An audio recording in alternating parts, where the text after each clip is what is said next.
Hearty welcome. And for those of you who, for you, this is a second dose, we also welcome you in an equal measure. So, without taking much of your time and going straight to the point, you all know that these two institutions are one that have been based on sound Catholic teaching. So, I believe it's only proper that we start today's program with an opening prayer. So, wherever you are, I will crave your indulgence even as we bow down our heads and say an opening prayer. We say this prayer in the name of the Father, and of the Son, and of the Holy Spirit. Amen. Almighty and eternal God, we thank you for a day like this, where we gather together to obtain information. For your word says that for lack of knowledge my people perish. We pray that today we shall be enlightened about this disease and what to do to protect ourselves. We know that all protection comes from you, but we also know that you have endowed man with the wisdom and the knowledge to do same to help our own fellow man so that we can overcome this deadly disease. We pray that you steer us through the program this afternoon, that at the end of it all, we come out of this highly informed, energized to do what is best to protect ourselves, our family, our friends, and our nation. We ask this through Christ our Lord. Amen. In the name of the Father, and of the Son, and of the Holy Spirit. Amen. Once again, I want to welcome you all to our program here this afternoon. At this point, I would humbly ask all APSUnians to be at rapt attention even as we take the school anthem.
So thank you very much for the APSU anthem. We know the Holy Child anthem will be following later on in the program.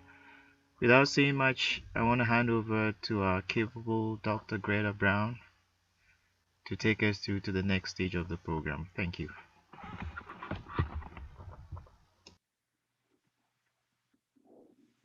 Thank you very much.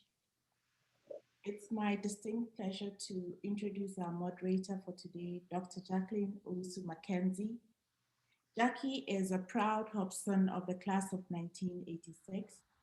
She's a board-certified general pediatrician and a pediatric hospitalist with the Children's Hospital of Philadelphia.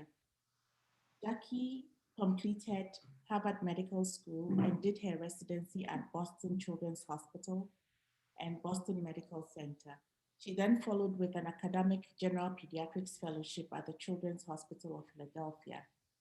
During her 18-year career at CHOP, she has worked as an attending physician in the Special Immunology Clinic, providing care to HIV and AIDS affected and infected children. She has also served as the Associate Medical Director for the Rehabilitation Hospitalist team in a highly collaborative management program with rehabilitation physicians, nurse practitioners, and therapists. Jackie has also worked very closely with the world-renowned Professor Kweku Ohene-Frimpong in sickle cell disease management. She has a clinical research certificate from the Center of Clinical Epidemiology and Biostatistics. Jackie is most proud of serving as a senior school prefect of Holy Child School from 1987 to 1989. Jackie. Okay, thank you so much. There was a little bit of a hiccup right there. I am so delighted to be here today. This is our second COVID awareness project. Greta, thank you for that introduction. It's such a surreal world. A couple of years ago, maybe not so much, but a couple of years ago, we were in the same dormitory in Holy Child, you in Form 2 and I in Form 1. And God has been so gracious and we're here today. So thank you for that lovely introduction. I want to welcome all of you from all over the world, wherever you are. We are so delighted that you could be doing anything else, but you chose to join us just because we all know that we're still in the pandemic and we all want to get out of this. And so every second there's more information, everything is changing, and we figured, like, brothers and sisters, we should get together and have this discussion to make sure that we can all get out of this safely and together. So we've put together a distinguished panel. I'm so honored to say they are now my friends, and I'm so delighted that I get to introduce them today. So before we start, I just want to make sure that we are a few housekeeping events that we need to take care of. And Augustine, if you can go to the next slide. All right. And the next slide, please. Well, I'm sorry, just go back to that slide, please. So it gives me great pleasure to introduce our panel today. I'm going to start with Dr. Greta Brown. Dr. Brown is a board-certified internist with Banner Medical Group in Phoenix, Arizona. She works as a primary care physician caring for an adult population in Sun City West. Greta graduated from the Ghana Medical School, the very prestigious Ghana Medical School, in 1994 and worked in Ghana till 2002. She did her residency in internal medicine at St. Vincent's Hospital in Connecticut and a fellowship in infectious disease at Johns Hopkins University in Baltimore, and then went on to Tulane University to finish her MPH in the School of Public Health and Tropical Medicine, concentration in international health. Greta loves to work with disadvantaged groups. It's always been a priority for Greta. As a medical student, she volunteered several hours at the Wager Leprosaurium, and as a physician, provided medical care for them, working with the famous Dr. Andrew Campbell in Ghana and the Lepers Aid Committee. One little fact about Greta. When Greta was in secondary school, I want to say maybe Form 2 or Form 3, everybody was struggling to read storybooks and to do their work, especially with additional maths and all that stuff. And people were just trying to get through storybooks. However, Greta decided to study the dictionary. And the reason why she did this, because she wanted to use words on bullies who did not know, who didn't speak these big words. And so Greta would utter one word and everybody would be silent. And that's how she was able to survive in Holy Child School. She speaks impeccable English, and I'm looking forward to listening to Dr. Greta Brown give her presentation today and COVID in the adult population. The next distinguished panelist I'm so happy to introduce is Dr. Andrew Otu. Andrew goes by Drew. He joined Merck & Co. in July 2019 as Vice President of Marketing and Global Commercial Lead for the company's high priority pneumococcal vaccine portfolio. Drew has focused the commercial organization on strategy and communication. Drew has over 20 years of industry experience. His love for addressing public health needs, combined with his focus on commercial and scientific excellence and commitment to science and cross-functional collaboration and people, have served him well. And it is no surprise to me that Drew is now the Vice President of Marketing at Merck & Co. Drew has lived on 4 continents, and now it makes sense to me. I've been trying to figure Drew out as we've sort of been collaborating. He's a man of few words, and now I know why. His brain is filled with so many juicy facts. Drew has lived in Europe, he's lived in Africa, he's lived in North America, and he's also lived in Asia. He loves podcasts, and he loves to develop them, he loves to participate them. And I just found out that when Drew was in secondary school, he did not frequent Holy Child as I thought he did. However, Drew was every weekend on his way to the Archbishop Porter's girls' school to visit, I don't know who. But Drew, I'm not sure, we have to have a little talk after this, since I really thought that, you know, you were going to Holy Child on the weekends. It's been such a pleasure working with you. And this is the second COVID awareness webinar we're doing. And I've been so delighted to get to know you during these few months. Our next special distinguished guest is Kweku Amwa-Boateng. Kweku is a pharmacist consultant at Anthem, and he serves as the dedicated pharmacist for the State Health Benefit Plan. Kweku's 20-year pharmacy career has spanned various disciplines to include pharmaceutical sales, hospital, community, and currently managed care pharmacy. Before he joined Anthem, Kweku worked at CVS Health as a staff pharmacist and quickly rose to the pharmacy manager. He earned his Bachelor of Pharmacy degree from the Kwame Nkrumah University of Science and Technology in Ghana, and then went ahead to get an MBA from Emory University. While Kweku was in pharmacy school in Ghana, he decided that he wasn't interested in pharmacy anymore. And on his own, he took and passed 2 out of 3 levels of the ACCA, which is the British equivalent of a CPA. So Kweku worked as an auditor for Ernst & Young before he decided that the science was calling him and he really loved pharmacy. And Kweku, I am so glad that you decided to go back to your first love. So as you can see, we have a distinguished panel today, and I really hope that you get to know them as well as I've gotten to know them. And as we go through this, if there are questions you want to direct to a particular panelist, please feel free to do so. Otherwise, you can direct the questions to everyone. I just want to make a small housekeeping disclaimer before we go ahead. And Augustine, can I have the next slide, please? I just want to make sure that we are doing this because we want to be with our friends and our relatives. The opinions, the beliefs, and the viewpoints expressed by those of us on the panel are personal and do not in any way represent those of the people, institutions, or organizations that the panel are associated with in a professional capacity, unless we explicitly state that. Any views or opinions are not intended to malign any religion, any ethnic group, any organization, or any company or individual. We are not getting paid for today's webinar.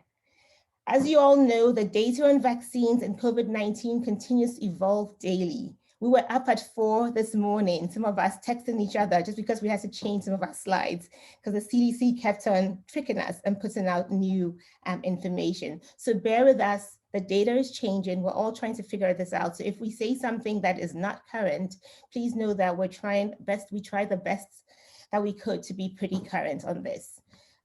So again, we are so delighted that you're here. We don't want to take much of your time. We don't know, I think it's a beautiful day out here. I'm not sure where you're watching from, but I'm sure it's a beautiful evening where you are. So without much further ado, we're going to go ahead and start our program. So Greta, we're going to introduce, Greta, I think you can start your part on about COVID-19, the overview in adults. Jackie, I think we have a poll first. Yes, we do have a poll. I'm sorry, that was part of my housekeeping. Do you have the questions with you, Augustine? Yes, so it's going to launch right now. Thank you.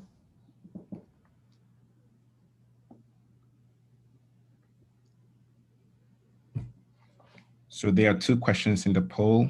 So if you answer them, right after that, then we'll continue. Okay. So thank you for obliging us with that poll. We hope to use that just to gauge how effective we are with these webinars. So again, without much further ado, I'm so happy to again get Dr. Greta Brown to talk to us about COVID-19 and in adults, an overview in adults.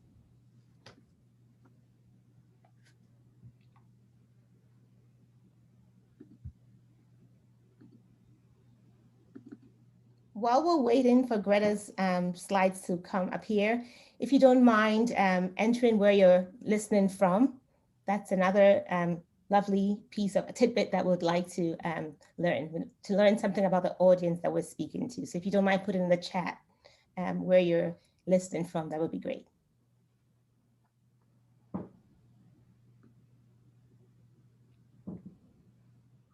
So towards the end of 2019, a novel coronavirus was identified as the cause of a cluster of pneumonia cases in Wuhan. Dr. Brown, I'm sorry to interject. Can you please speak a little bit louder so we can all hear what you have to say? Because I know it's extremely important. So what I was saying, is it better now? Yes, thank you, Greta. Okay. So what I was saying was towards the end of 2019, a novel coronavirus was identified as the cause of a cluster of pneumonia cases in Wuhan city in Hubei in the province of China. It spread very quickly, causing an epidemic in China and then spread to other countries throughout the world. Then in February of 2020, WHO designated the disease as COVID-19, and the virus was named Severe Acute Respiratory Syndrome Coronavirus 2. By March of 2020, this was declared a global pandemic by WHO. And in the US, the first case was in January of 2020. So right now we have about 135 million confirmed cases globally and 2.9 million confirmed deaths. In the US alone, we have 31 million confirmed cases. It could be more even as I speak. And over 500,000 confirmed deaths. Next slide, please. So this slide depicts the number of cases in each state in the United States, as well as the number of deaths in each state. As you can see, California, Texas, and Florida have the highest number of cases, and that reflects in the number of deaths in those 3 states as well. Next slide, please. At this point, I'd like to talk a little bit about the variants that have evolved from the original virus. One of the panelists will talk a bit more about it, but we have the B117 from the United Kingdom, B1351 from South Africa, and P1 from Brazil. And it looks as if the B117 is the predominant variant in the US. The reason why we need to know about the variants is they have the ability to spread more quickly. They can evade detection using the current diagnostic tests that we have. And we have also noticed that they have a decreased susceptibility to the treatment modalities that we have, namely the monoclonal antibodies. Next slide, please.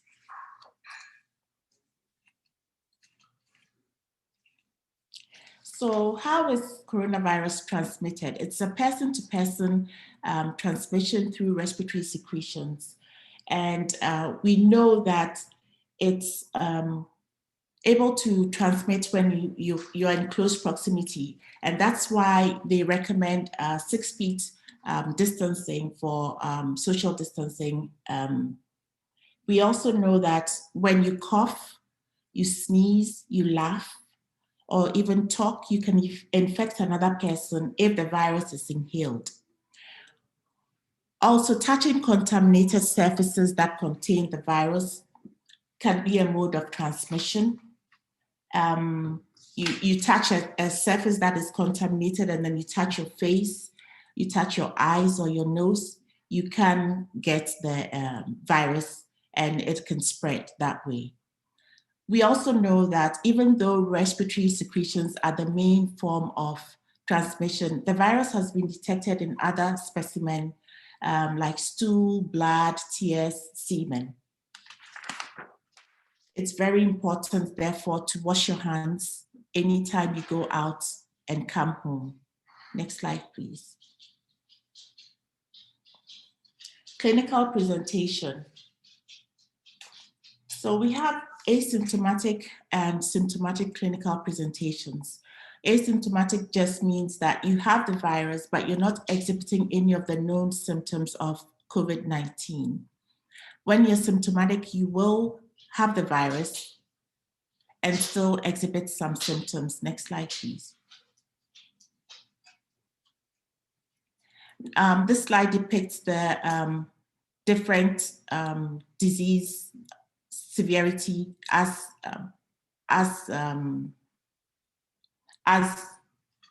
defined by NIH guidelines. So asymptomatic, you test positive for the virus, but you don't have any symptoms.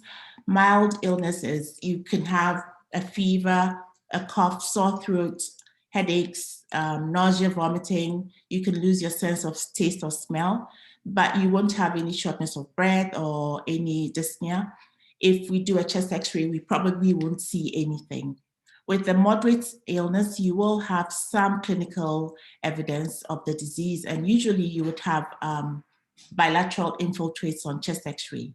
Severe illness means that your oxygen saturation drops. You have a very high rate of breathing, and definitely will see infiltrates on imaging studies.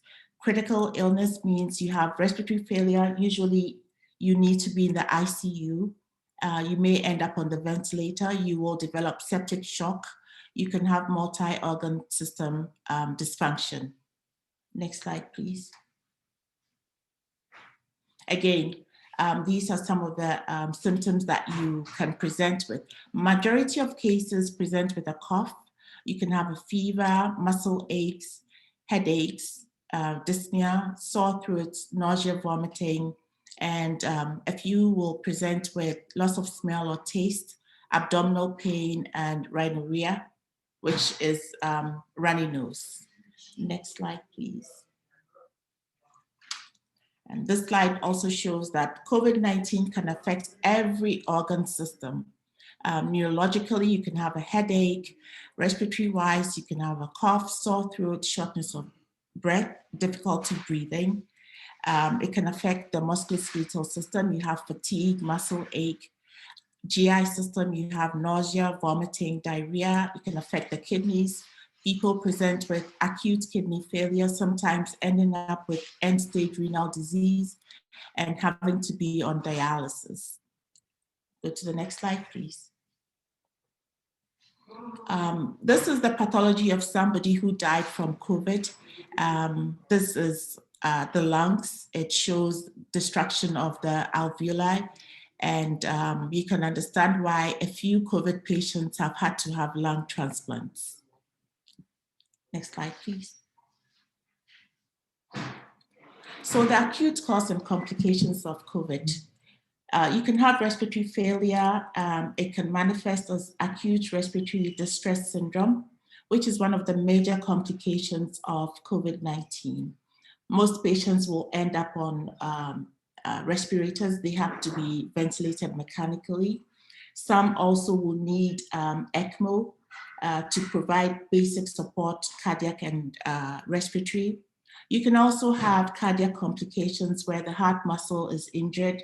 You can have stress cardiomyopathy where the heart becomes enlarged, heart failure, cardiac arrhythmias, sudden cardiac arrest. You can also develop thromboembolic complications like deep vein thrombosis, pulmonary emboli, and these are very common in patients who end up in the ICU. You can also have arterial thrombotic events such as a stroke. Limb ischemia has also been described. Then you have neurologic complications such as a seizure, strokes, and encephalopathy. Inflammatory complications where you have persistent fevers. You can also develop multi-system inflammatory syndrome or toxic shock syndrome. Initially, it was thought this was more in children, and Dr. Mckenzie will elaborate more on that.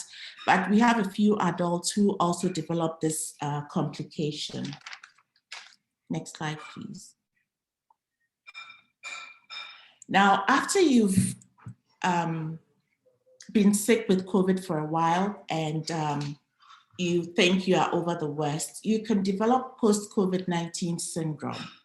So post-COVID-19 syndrome is where you test negative for the virus and still continue to have symptoms.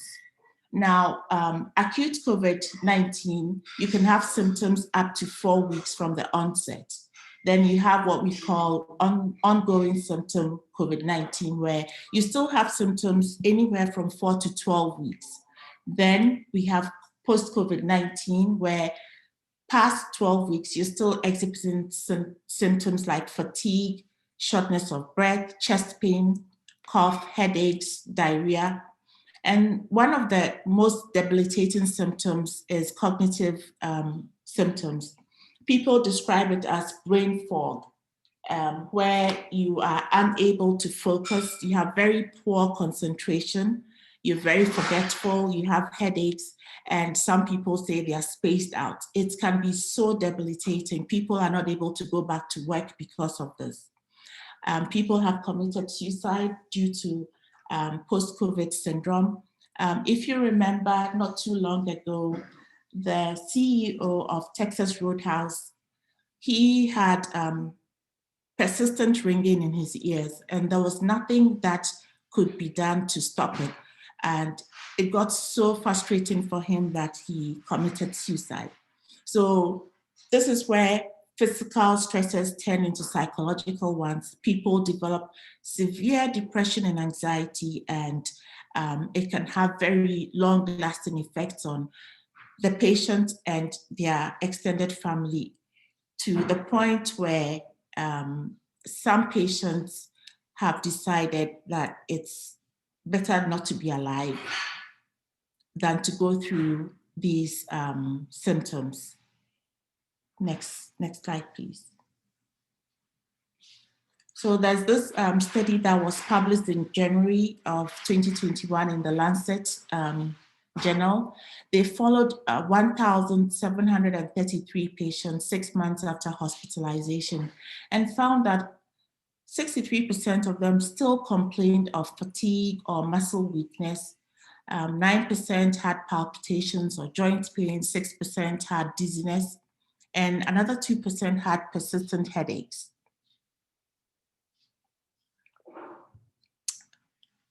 So COVID-19 is a public health crisis. At the beginning of this pandemic, most countries had lockdown situations where people were living in isolation. It brought great changes to our daily lives. People lost jobs, there was financial hardship to families, and most of all, those who lost loved ones. It was very disheartening in the hospital setting where people couldn't come and be with their loved ones as they died. And that has caused a lot of distress amongst family members. People have developed PTSD, not from the disease itself, but from the fact that they've lost loved ones and not being able to say goodbye to them. Next slide, please. So the question most of my patients ask me is there any end in sight? And I think there is. I mean, if we are able to achieve herd immunity, then we can slow down the spread of this virus. Herd immunity is when a large portion of the community becomes immune to a disease, making the spread of the disease from person to person less likely. You can achieve this through natural resistance, where enough people get infected and develop antibodies, or through vaccines. The good news is we have been able to develop these vaccines. And if we can get at least 70% of the population vaccinated, then we can achieve herd immunity. Currently, I think about 30% of the US population is fully vaccinated. I could be wrong, but when I was preparing for this webinar, the number that I got was 30%. Next slide, please. This slide shows how you can achieve herd immunity. So when you have a new pathogen introduced to a community, because it's new, no one has immunity, so it starts to spread. And then people get the infection, develop antibodies, or if we are lucky, you develop a vaccine where more people get vaccinated, and then more people have antibodies to protect them from the virus. Eventually, the pathogen can find new hosts and stop spreading. This is what happened with the polio virus. We were able to achieve herd immunity and finally eradicated that virus from the US and most parts of the world.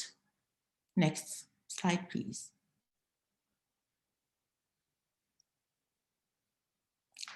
So this is what CDC recommends once you are fully vaccinated. And fully vaccinated means if you're taking the Pfizer or Moderna vaccine, you've taken both, and 2 weeks after that, you're considered fully vaccinated.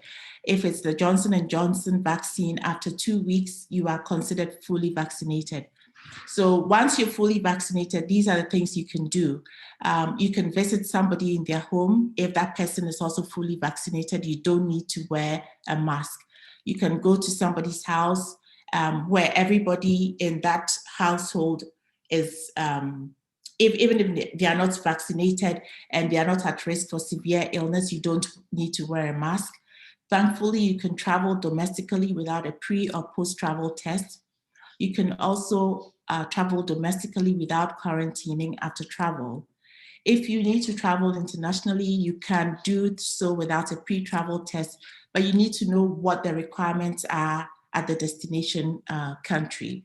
What you cannot do is to visit people and not wear a mask, knowing that the people you're visiting have an increased risk for severe illness.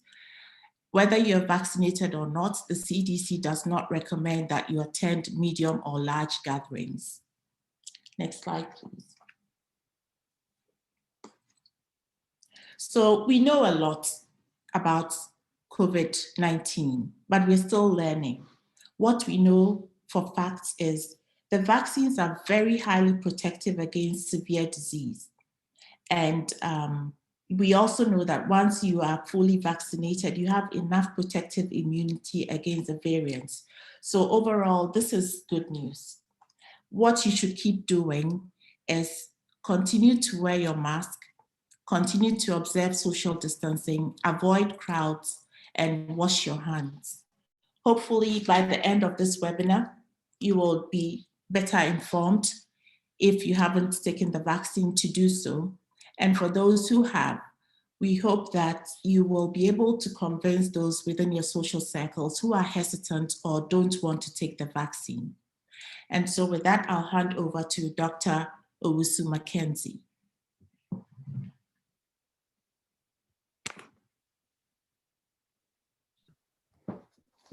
Dr. Brown, that was excellent. I'm just sitting here looking at the pathology that you showed us, and I'm like, how do I gather all my relatives to get the vaccine? Like right now, just seeing the devastation COVID-19 can cause.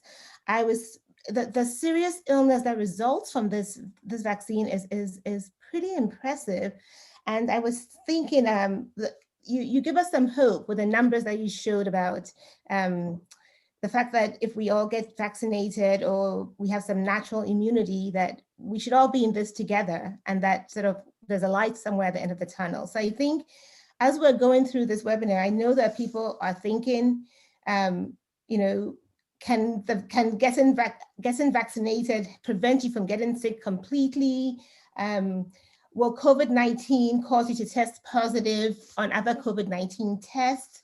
and that sometimes people think that COVID-19 can give you COVID. So I hope that as we go through listening to this, we're all keeping our ears open to get some of the answers. From what you said, Dr. Brown, it sounds as though you're saying that we can all help to stop the pandemic by getting the COVID vaccine, and that we should get the information that we need to get vaccinated. And I know that our pharmacist brothers on the panel today, we'll talk about that. So I'm going to talk about my favorite topic in the world, children. Anything to do with children, anything makes me very happy. And so as a pediatrician, I'm going to give you a brief overview about COVID-19 in children. Next slide, please, Augustine. So at this time, it appears that severe illness due to COVID-19 is rare among children. That's what you would think. But it's important that we continue to collect more data on longer term impacts of the pandemic on children, because it's not just illness, pathophysiology, things going on in your body, but we know that there are other mental, behavioral things that can affect children. So it's very imperative that we continue to be vigilant and collect the data that we know, because we don't know what's going to happen to children in the end. We know that the ways the virus may attack children, we may not see the problems right now, but they could be long-term physical health problems in infected children, as well as emotional and mental health. This slide shows that as in the US, as of April 8th, there have been about 3.5 million total child COVID-19 cases reported. So I'm sure there are more. This is what's been reported. 13.5% of all COVID-19 cases have been in children. Last week, there were about 73,000 new cases of COVID-19. I mean, we thought we were getting to the end. I thought, you know what, I can take a break. And then the numbers came out and I'm like, no, this is the third surge. We are in trouble. This number represents an 18.8 increase in COVID cases over the new weekly cases. We've seen a 4% increase in COVID-19 cases in the last 2 weeks, a 4% increase. Next slide, please. Why do we care?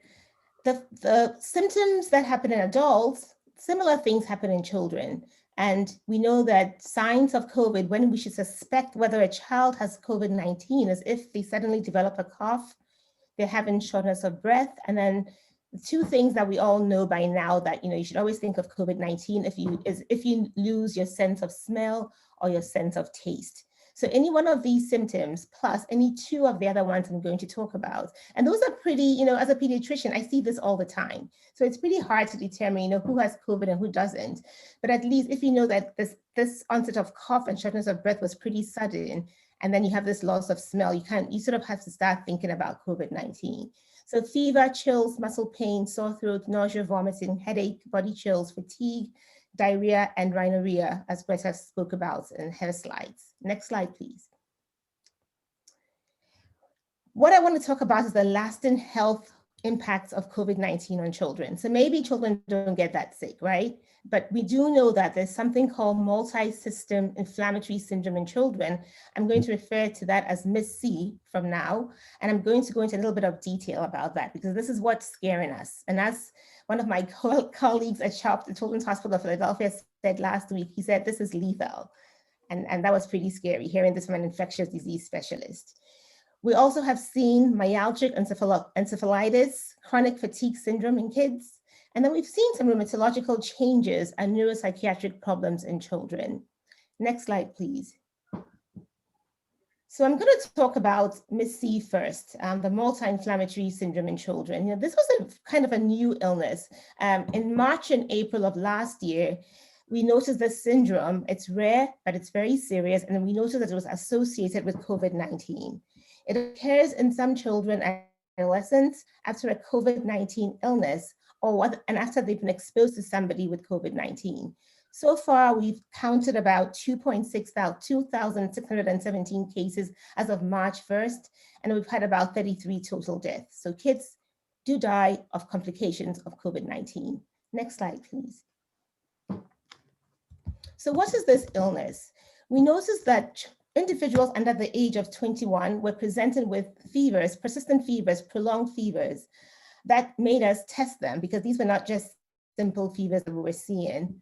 And when we did the laboratory test, we found there was evidence of inflammation and evidence of clinically severe disease that required these kids to be hospitalized.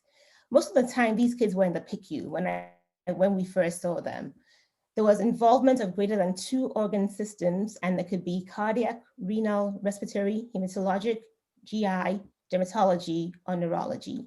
So once these patients presented and we had done other tests, especially bacterial infectious disease workups, and there was no alternative plausible diagnoses, and we knew that we had tested them, some of them were COVID-19 negative for the PCR, but they had antibodies to COVID-19, or they said a parent had COVID-19 about 4 weeks ago or 6 weeks ago. We sort of decided, we said, you know, this is very similar to what we've been seeing, and this is very similar to the cases, and we should start thinking about Miss C in these children. Next slide, please. So what were we seeing in these children? They were presenting with about more than 3 days of high fever. This was very similar to Kawasaki disease, a disease in pediatrics that we're still trying to figure out. They had some atypical features of Kawasaki, and they also looked as though they were in toxic shock. And you know, we don't usually see kids in shock, and so it was pretty scary. These kids had really bad abdominal pain, and they were vomiting. They had some diarrhea, and then they had some lesions of their mucocutaneous membranes. These kids were presenting in shock, cardiac and respiratory failure. As I said, the inflammatory markers were very high. I remember in March of last year, I was on service and I was looking at results and all I could see was red. And I was like, is this a mistake? Is there something wrong with the lab? But no, these were real cases. Everything was bright red. We saw these children had markers of cardiac damage, the troponin levels were high, and they required ICU care. So most of the time they went straight from the emergency department, intubated sometimes to the ICU. And then these kids had to have cardiology follow them because they ended up having some cardiac damage. Next slide. I'm not going to talk a lot. I was going to talk a little bit about the treatment for Miss C, but I think that's, you know, it's still being worked out. It's a fairly new illness. And so I just wanted people to be aware that there's this illness that's pretty serious in kids, and that even if children don't manifest COVID symptoms when they get sick, 4 to 6 weeks later, we're seeing these kids present with these adult-like illnesses that, that sort of was surprising to a lot of us. We've never seen this before. The other phenomenon we're seeing in children is this myalgic encephalitis, chronic fatigue syndrome, very similar to what adults have described. So these are in patients who were completely well, completely strong. We saw that they had substantial impairment in previously tolerated activities and profound fatigue. One physician described it as they couldn't even go to the microwave to start the microwave. And these were people who were athletes, very, very strong, very, very healthy patients. And they got this and they had COVID, came back to us, and they just couldn't do the simplest of tasks. They had issues with sleep. They had post-exertional malaise after activity. And then we noticed that some of them looked like POTS patients, where they had these orthostatic intolerance and cognitive problems that just suddenly came on. And some of them looked as though they were having issues with their attention, and very much like ADHD. So these cases are still being collected by the American Academy of Pediatrics and other pediatricians across the world, and hopefully we'll get more information. But this is just to let us know that just because kids are not dying from SARS-CoV-2, we don't know what's going to happen. We don't know the long-term effects these kids are going to have. These kids have already had a horrendous year. They've been home, they haven't been able to socialize, and we don't know what's going to happen in the future. Next slide, please. And as a pediatrician, I'm always concerned about school. As I was saying, most of our kids our children have been home. They've been virtually schooling, as I call it. And parents have had to virtually school too. I can't imagine what parents have done. I had a patient with 6 children yesterday who came in, 13 to 2 months old. And I was asking her, how are you doing this? Where do you even put the laptops? I have no idea. And she said, I have no idea. I just have to do it. So we've realized that school plays a very important role in educational, social, physical, and emotional development of children. If people didn't like teachers, people like teachers now. And I know that teachers got wonderful Christmas and holiday presents this year because we just appreciated them so much. I would give my teacher, my kids' teacher, anything, just take them away from me for one afternoon. We realized that in school, patients were getting special services like occupational therapy, physical therapy, special instruction, especially our children with special needs. That's where they were getting their therapy. And now it's very hard to do those treatments on Zoom. And for some children, that's where they were getting their meals. They could be assured of a good meal in the afternoon, and then they didn't have that anymore. Schools, we've noticed that the schools that didn't shut down, we didn't see it, excuse me, we did not see a significant driver of SARS-CoV-2 transmission when they did the mitigation. So when they had masks, social distancing, washing of hands, those children did well. Transmission, luckily for us, has been especially low among younger children. I was really worried in the beginning that the daycares would have to be shut down because I couldn't imagine telling a child not to run and hug someone. It's been surprisingly impressive. Daycares have remained open and these kids have not had COVID-19. So something we should learn about toddlers. We say terrible 2s, terrible 3s. I think this COVID is showing us that there's nothing terrible about these kids. These kids actually obey what we're telling them. So we've realized that virtual education has been linked with decreased physical activity. I call it the COVID 30 pounds, like freshman 15. And I'm going to ask for a show of hands in the chat for anybody who's been affected by COVID 20 or COVID 30 after this. So these kids have had worsening emotional health. I can tell you personally that at the Children's Hospital of Philadelphia, we normally will see kids who've come in to be cleared for psychiatric issues, and they just stay there for months and months because everything is full. There are no openings. And so we'll go on service and there are no sick kids. It's just our beds are taken with mentally ill kids because we can't get them to get the treatment they need. Next slide, please. This is what really is frightening. And as a pediatrician who works, very closely with kids, and you've watched them grow from babies to school age to college age, and now they're coming into the office telling us that they want to kill themselves. And it's been such a common phenomenon in our practice across the primary care practices at the Children's Hospital and in other institutions, because the American Academy of Pediatrics has reported this. Suicidal ideation and attempts have increased among youth so much. Caregivers need to be aware that these kids are lonely, these kids feel isolated, and these kids are scared of what's going to happen. They're not talking to parents because they don't want to bother parents. They don't want to scare parents, but they're coming into the clinic and they're telling us that, yeah, or they're scoring positive on their PHQ, on their screen, PH9, and it's telling us that these kids are at risk for depression and some of them are suicidal. What can we do? We can encourage participation in physical activities. We can encourage them to spend time outdoors with peers, especially now that the weather is getting better.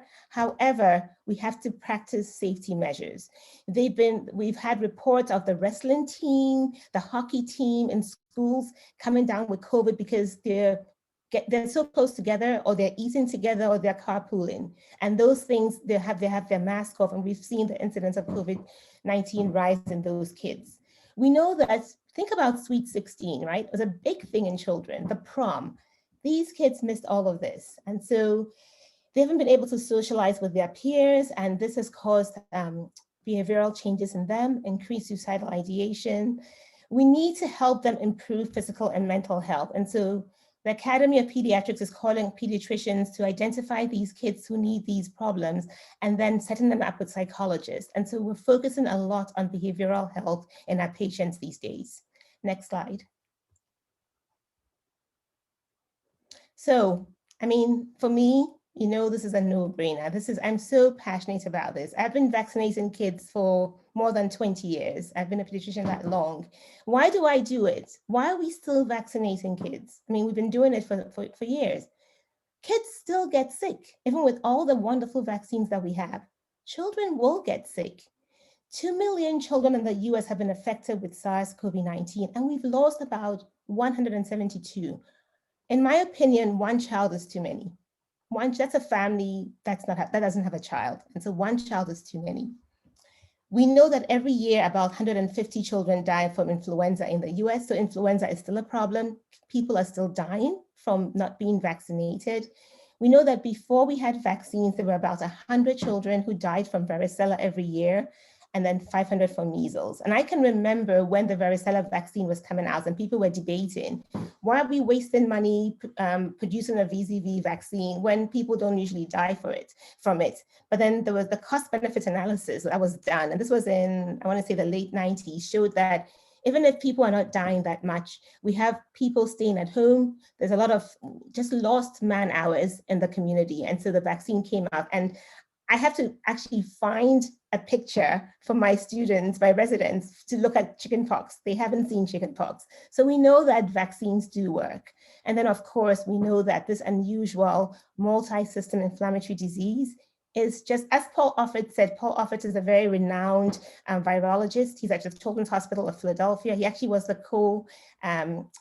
co-investigator, he was co-inventor of the rotavirus. And I can't remember the last time I saw rotavirus diarrhea. So thank you, Paul Offit. Paul Offit called this disease lethal, and I was scared. I said, wow, if he is calling this disease lethal, this is a very serious thing that we need to take care of. Next slide.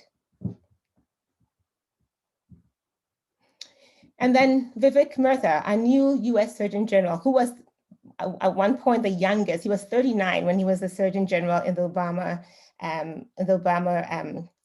during the Obama times, and now he's back, and we are thrilled. And he says he just gave a talk on Good Morning America the other day, and he was talking about how safe vaccines are, how effective vaccines are, and how tested vaccines are. If anybody thinks the Food and Drug Administration is playing, no, the agency is playing. No, they aren't. They will pull out a vaccine if they think it's not good. If they feel as though the side effects or there are issues with that vaccine, they will pull it out. When I was in a young attending, we had a rotavirus vaccine. Paul Offit had come up with a rotavirus vaccine, and there were cases of interception. That vaccine was pulled off the shelves. We didn't do rotavirus until they went back to fix that vaccine. So the agencies are not playing. If a vaccine is not safe, we won't be given that vaccine. And then I tell my patients, I got the vaccine. I got it in December and I got it in January. I'm here. You know, most of my patients, the mothers are like, we want to wait, we want to wait. I'm like, well, I'm here. I'm not going anywhere. I got the vaccine. So about 90% of doctors in the US have received the vaccine. I have to say, if something bad was going to happen to us, people won't be going to the hospital because there'll be nobody to take care of them. So we do know that the benefits of vaccines far outweigh the consequences. I know that there's been lots of news in the news recently, and Dr. Drew and Kwaku will talk about it later. Tens of thousands of lives will be saved if we get vaccinated. Millions of Americans have received the vaccine, and we haven't had reports of large side effects or deaths. We haven't had that. So yes, there've been some adverse effects, but we really haven't had death. We do know that with this J&J vaccine, there are some reports, and Dr. Drew will go through later, but we don't know if it's related. We're still trying to figure it out. Next slide, please. Why is there a decreased incidence of COVID-19 in the US? Why did I feel comfortable going for the first time to Virginia to visit my friend who was vaccinated? Because I knew the incidence was down and she had been vaccinated and I had been vaccinated. So as of April 8th in 2021, we've administered the US about 168 million doses of COVID-19 vaccines. And that's about 19% of the total population. So it's more likely than not that the person you're talking to got the vaccine these days. 24% of adults in the adult population have been vaccinated, and 57% of the senior population is fully immunized. Both the immunity induced by disease, so the folks who got the disease, and that's induced by immunizations protected at least 40% of the US population. I never dreamt in December or in January when we were given this first webinar that I will be sitting here saying that 40% of people in the US have been protected. That is just a miracle. So there is the possibility of a decline in the spread of the virus. We just have to wait. I can feel it. It's on the horizon. We have to be patient. Next slide.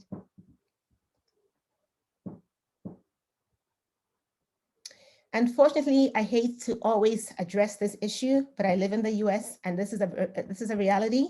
And I'm sure in the UK, there are always racial and ethnic disparities that affect everything we do in healthcare, including COVID-19. And unfortunately, we've seen higher rates of hospitalizations in minority groups compared to whites, higher emergency department visits. We know that this is because most of us, people of color in the US, we can't afford to say we're going to work from home. The kinds of jobs we do most of the time, we have to be present. And so there've been higher risk factors. We're exposed to coronavirus. And then unfortunately, because of comorbidities like diabetes and high blood pressure, our folks, our friends, our family members have a higher risk of severe disease. So these are some of the things, they affect us more. And that's why we have to do this, to make sure that the people that we care about don't have to go through this. Next slide, please. My best friends, the skeptics. You know what? It's always good to be skeptical. Very smart people are skeptical, yes. But then you go do your research, and then when you see the evidence, you should admit that if the evidence is there, you should say, I see it, I understand, and we should all be skeptical. So there are valid concerns regarding a new vaccine. Yes, when the HPV vaccine, the human papilloma vaccine came out, my patients didn't want to take it. They thought that people would walk backwards. There were all these stories about the vaccine. And now we're vaccinating kids 9 to 11 and everyone's getting it. And so yes, it's good to be skeptical, but then once you read the evidence, you need to understand that it's important. Side effects are real. We're not going to minimize them, but we know that it's for a day or two and you get better.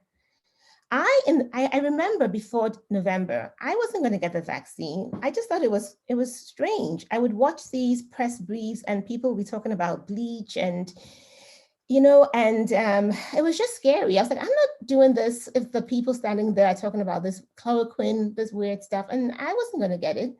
However, after I read and after I waited and I saw, I was like, yep, I'm getting this vaccine. The science proves that this is an effective vaccine. I didn't think politics was involved anymore, and I was very happy and very ready to get the vaccine. Some people just don't trust the government. I don't blame them. There have been things with Tuskegee, with a polio vaccine when it first came out. I'm not surprised that people are skeptical sometimes. So yeah, it's good to be skeptical. However, next slide, please. And yes, so skepticism, you're a little hesitant. I get that. You deserve to be hesitant because there's so many things that can happen. I'm just here to tell you that the COVID-19 will prevent death. I don't know what else I can say. I mean, it will prevent you from dying. It will. So we need messengers. We need diversity in our messengers. We need people like me who've gotten the vaccine. We need people like Dr. Drew, Dr. Greta. We need Kweku to go out there and say, you know what, we're like you. We had the same issues. We were skeptics in the beginning. We have the vaccine and we're fine. And we are not going to die. It's 100% effective against death. You are not going to die if you get the vaccine. People have genuine questions. How long will the vaccine last? And Dr. Drew and Kweku, Dr. Drew is going to go through a little bit. Dr. Otu is going to go through a little bit more about that. And of course, there are differences in the vaccines, the efficacy, the variants, all of that stuff. I'm telling my patients all the time, I'm saying about 10% of people in the trial were like you and me. They were Black. This was tried on Black people. The efficacy, all the data applied to Black people. This is the vaccine that's made for us as well. Next slide, please. Then the cynics, my goodness, not sure what to say with the cynics. So I can take the skeptical people, I can take people being hesitant, but it's really hard for me to listen to people who watched Plandemic that was released in May of 2020. And in the first week, 8 million people had watched Plandemic. 8 million people in 1 week. Pandemic talked about how hydrochloroquine will cure COVID-19. It talked about how the SARS-CoV-2 was manipulated to create a pandemic strain just to get all of us crazy in the world. It talked about how the influenza vaccine contained SARS-CoV-2. And then it talked about how if you got the influenza vaccine, you increase the chance of getting COVID-19. There were so many things that I just didn't want to justify. I talked about how Bill Gates wanted to sell the vaccine to the whole world so he'll make more money.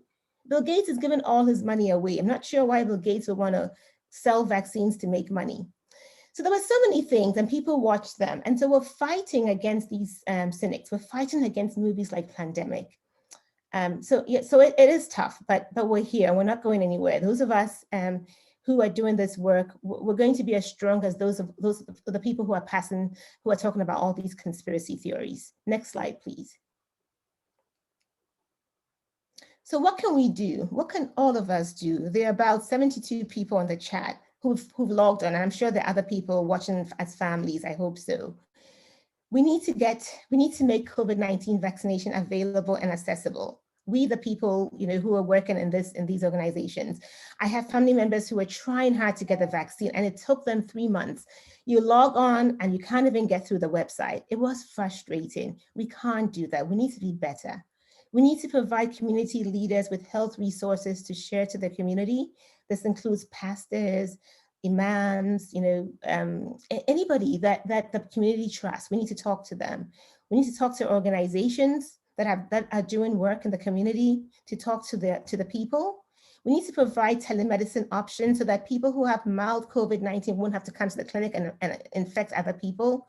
We need to have internet access. Not everybody has internet access. So people talk about Black people being hesitant and who don't want to get the vaccine. They're like, we don't have internet. What do you mean we don't want the vaccine? We just can't get the vaccine because we have no broadband.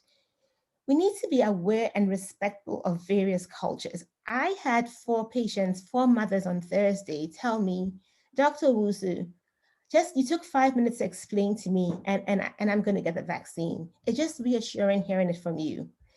It broke my heart because there's just one of me in that, and so, yeah. But anyway, so those of us, we have to be aware of where people are coming from. I had one mother who told me that she had a religion called Mystic. I don't know what Mystic is. I respected it and I didn't say anything. So there are different cultures that we need to be respectful for. We also need to identify and work against discrimination and implicit bias. That's affecting us a lot, and it's affecting the COVID-19 rollout. Next slide, please.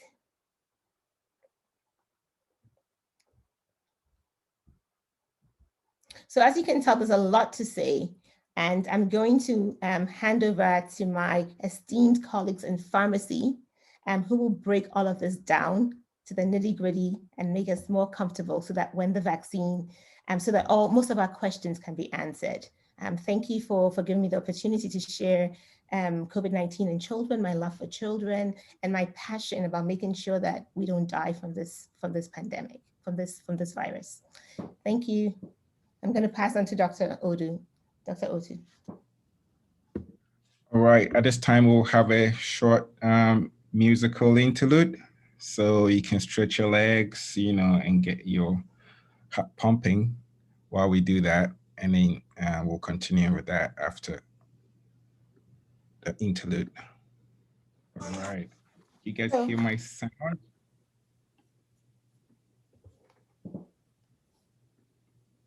Jackie, did you hear my sound?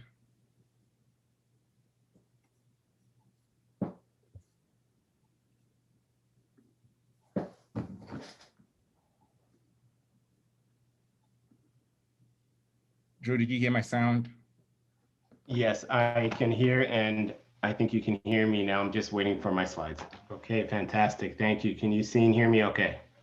Yes. All right, great. Well, good day, everyone. Good afternoon, good evening. Thank you so much for joining us. Augustine, thank you for being such a great moderator today for us. And Dr. Jackie and Dr. Greta, thank you for your presentation. What I'd like to do over the next few minutes is talk to you a little bit about the vaccines that we currently have. And then Dr. Quick, who will follow me and talk a little bit more about the practicalities of the ongoing vaccine rollout. So I just would first like to remind all of us the important role that vaccines have played in our history. You can see vaccines have been an important tool in vaccine preventable disease in a number of very important diseases. And you heard Dr. Jackie say that some of these diseases, we don't even recognize them, especially as young pharmacists and physicians and nurses are coming through these days in their education. Smallpox, polio, measles, recently Ebola, yellow fever, rotavirus, meningococcal and pneumococcal disease, and influenza are all important diseases that we have brought under control with vaccines. Next slide. The SARS-CoV-2 viruses have not been new per se. In 2002, almost 20 years ago, SARS, or severe acute respiratory syndrome, was first discovered. And many of you may remember the outbreak of SARS that was especially important in parts of Asia and North America, specifically in Canada. In 2012, there was MERS, or the Middle Eastern Respiratory Syndrome.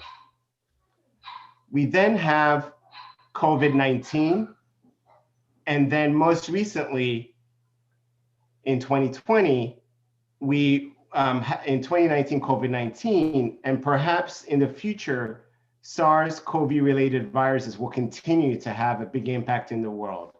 So these viruses are not new. They've been studied for over 20 years, starting with SARS, MERS, COVID-19.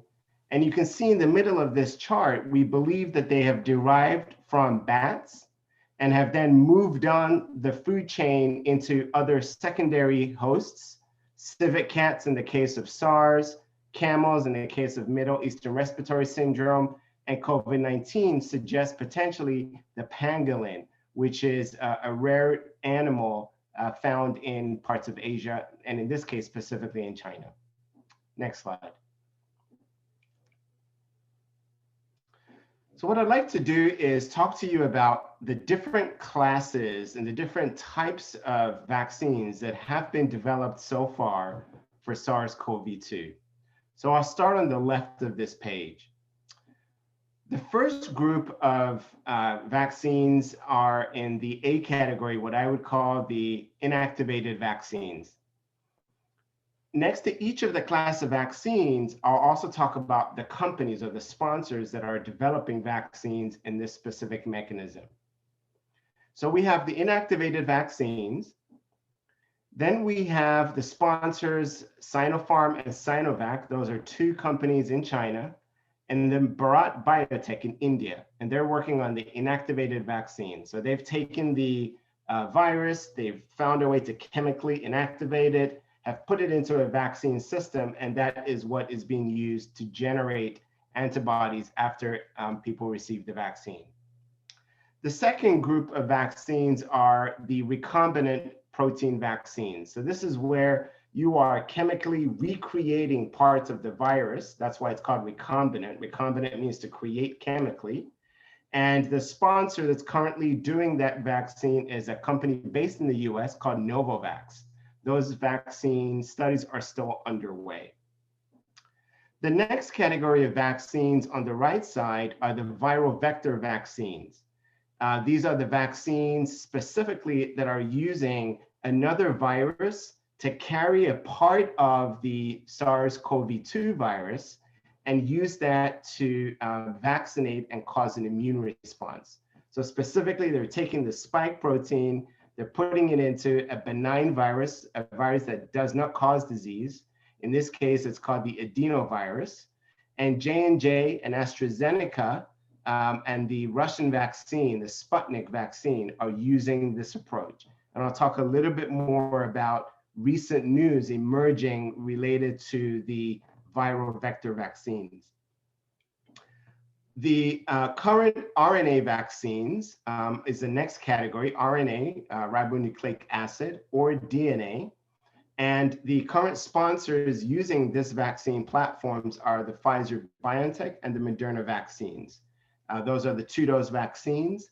And again, what they've done is they found a way to program the RNA to replicate the protein that you find in the outer cover of the SARS-CoV-2 virus. And this tricks the body into thinking that it is recognizing the antigen, and it causes the immune system to develop a response. So again, we have a number of major categories: the inactivated vaccines, the recombinant vaccines, the viral vector, and then the RNA vaccines. Next slide, please. So here's a table that I wanted to show you. Let me first orient you to the data that's here. So in the far left column are the list of the available vaccines today, and they range in vaccines across both the Western and the developing and emerging world. The next column is a very brief description of the mechanism of action that I just described.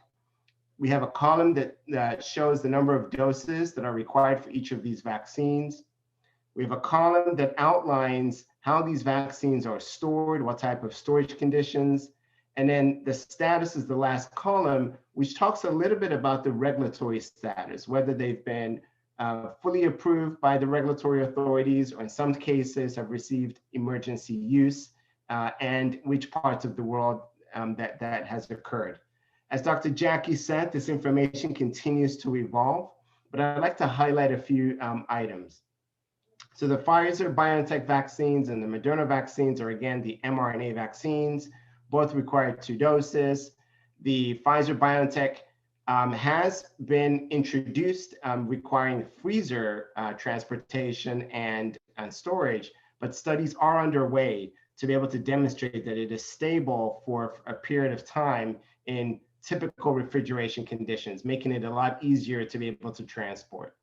We can see the Gamaleya vaccine, that's from Russia, 2-dose. The Oxford AstraZeneca vaccine, again, a viral vector. The next 2, the CanSino from China and the J&J vaccine, are all viral vector vaccines. And those have been approved or have received emergency use for a number of countries around the world. One important note that currently the AstraZeneca vaccine is still under review here in the United States.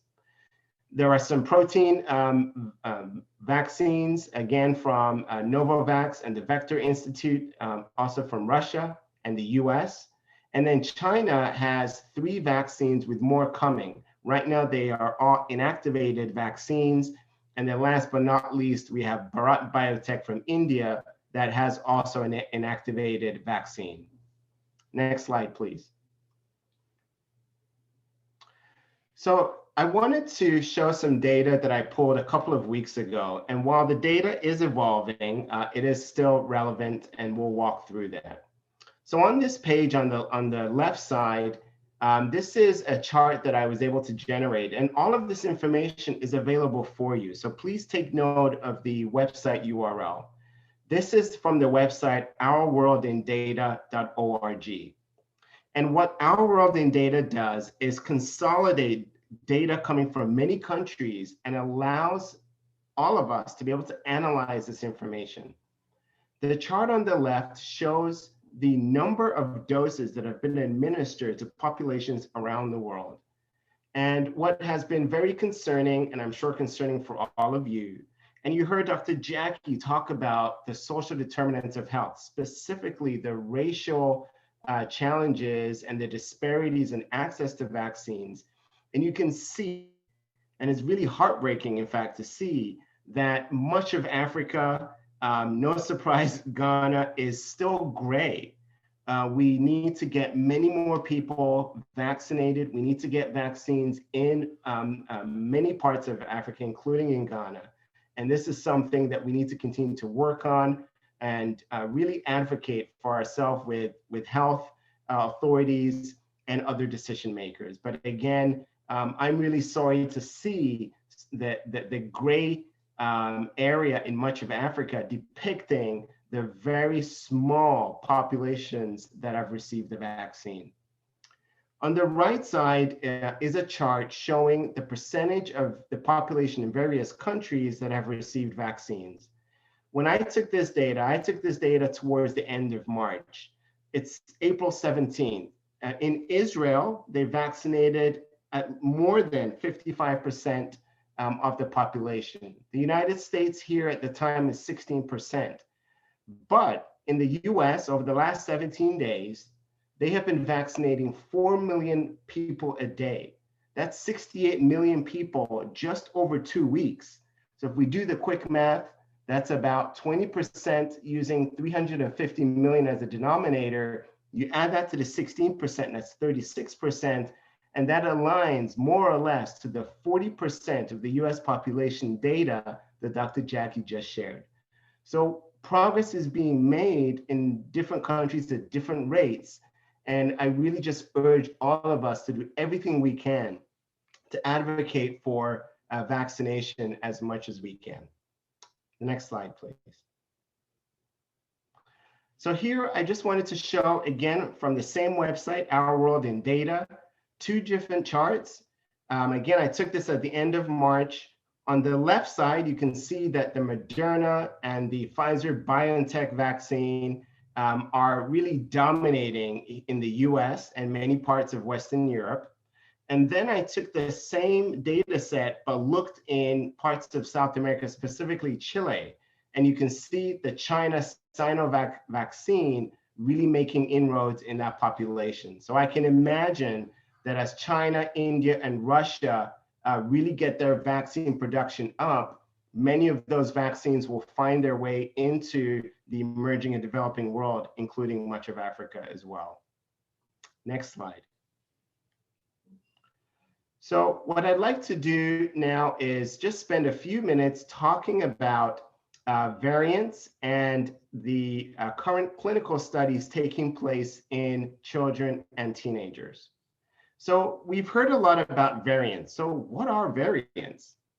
Variants are new versions of a virus that arise as a result of small changes in the genetic code. And why are these of concern? The data continues to emerge, but the data suggests that the variants of SARS-CoV-2, the actual virus, in many cases can cause faster spread and can complicate the current effectiveness and efficacy studies against the current clinical studies that have been done. And last but not least, well, what are the variants that I'd like to highlight? Well, you've probably heard of variants such as, often referred to as the UK variant. So this is the B117. In Japan and Brazil, there is the P1 variant. And in South Africa, there is a variant that has been identified, which is the 501Y-V2. Next slide, please.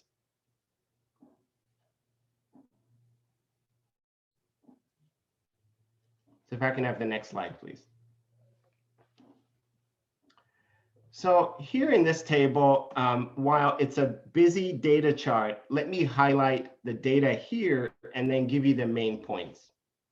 So a number of vaccines have been studying the impact of the vaccine on disease caused by variants. You can also see that these vaccines are bringing about an important efficacy in preventing clinical COVID-19 and, more importantly, preventing severe COVID-19. You can also see that it's so important that we get vaccinated as quickly as possible, because these same clinical studies that I've highlighted them here in yellow, even though there is efficacy and neutralization, it is reduced compared to the initial versions of the SARS-CoV-2 when the initial studies were done. So the main point is variants are out there. Variants can lead to disease that is more easily spread and can be more severe. Vaccines are effective against the variants, but the effectiveness is less than the initial versions of the SARS-CoV-2. So it's very important that as many people as possible get vaccinated as quickly as possible. In the next slide, please.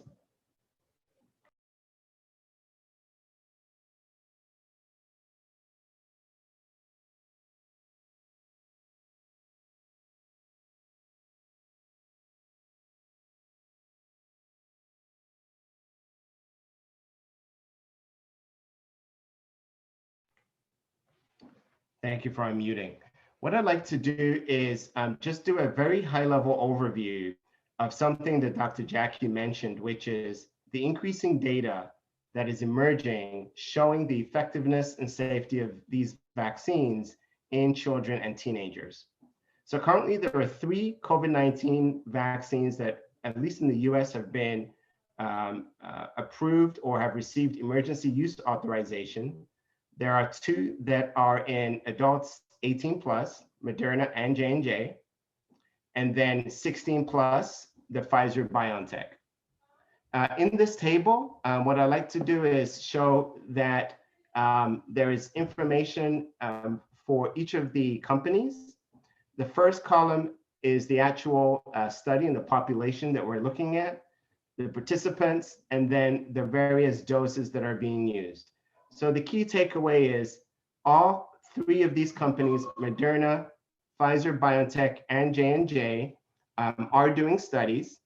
And those studies are generating data in individuals and children up to age 17. And they're looking at a number of the dose levels to find out the best approach. But those studies are underway. Next slide, please. So I have some information that is related to the AstraZeneca and J&J vaccines. So just a few days ago, really late breaking, this was April 13th, so 4 days ago, the US CDC indicated that they were going to be pausing, at least in the US, vaccinations with the J&J vaccine. As I mentioned, the J&J vaccine is an adenoviral vector vaccine, very similar in mechanism of action to the AstraZeneca vaccine. So this was put in place because of concern over blood clots. While no cause has been specifically linked, out of an abundance of caution, those vaccines for the J&J have been paused. And you heard Jackie say that the FDA and the US CDC don't joke. They are really watching all of these emerging situations, and out of an abundance of caution, want to make sure they fully understand what's going on. Next slide, please. So here, what I'd like to do is just give a little bit of an overview. I know the slide information looks a little bit out of format, but follow me and I'll walk you through the content. So vaccines in the US with the J&J vaccines have been paused until further notice. And it's really important, when we think about vaccines, really authorities are concerned about 2 things. All of us are concerned about 2 things. Are these vaccines safe? And do we have the right information available in a transparent manner? So what the US authorities decided to do to be really on the safe side was to issue this information so that consumers and treating physicians have all the information they need. So here's what we know so far. There have been blood clots, but this has been in a very small number of people. 6 out of actually 7 million people that have been vaccinated. So that's basically less than 1 in a million people have had these severe blood clots. These have occurred in women under age 48. To date, there has been 1 fatality. These events have typically occurred between 6 and 13 days after vaccination. Treatment, however, has been when typically physicians and healthcare professionals see clotting, they typically would treat it with a medication called heparin. It's an anticoagulant, but this apparently worsens patient outcomes. So it was very important for the authorities to inform clinicians of this. For individuals who have had the J&J vaccine, even though we believe it is safe, please, we ask that you monitor for unexplained side effects and contact your healthcare professional immediately if you have any unexplained shortness of breath, leg pain, or severe headaches. At this point, again, we believe the vaccines are very safe.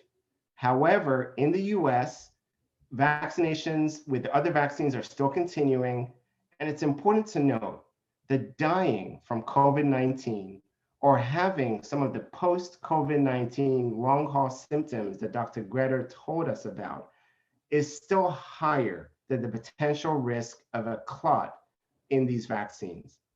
The causal relationship has not yet been established, but it's important that all of us have and continue to monitor the information carefully. Next slide. So now I'm going to hand over to Dr. Kweku, and Dr. Kweku is going to walk us through some practical elements of the vaccine administration. And please continue to send in your questions in the chat. Thank you.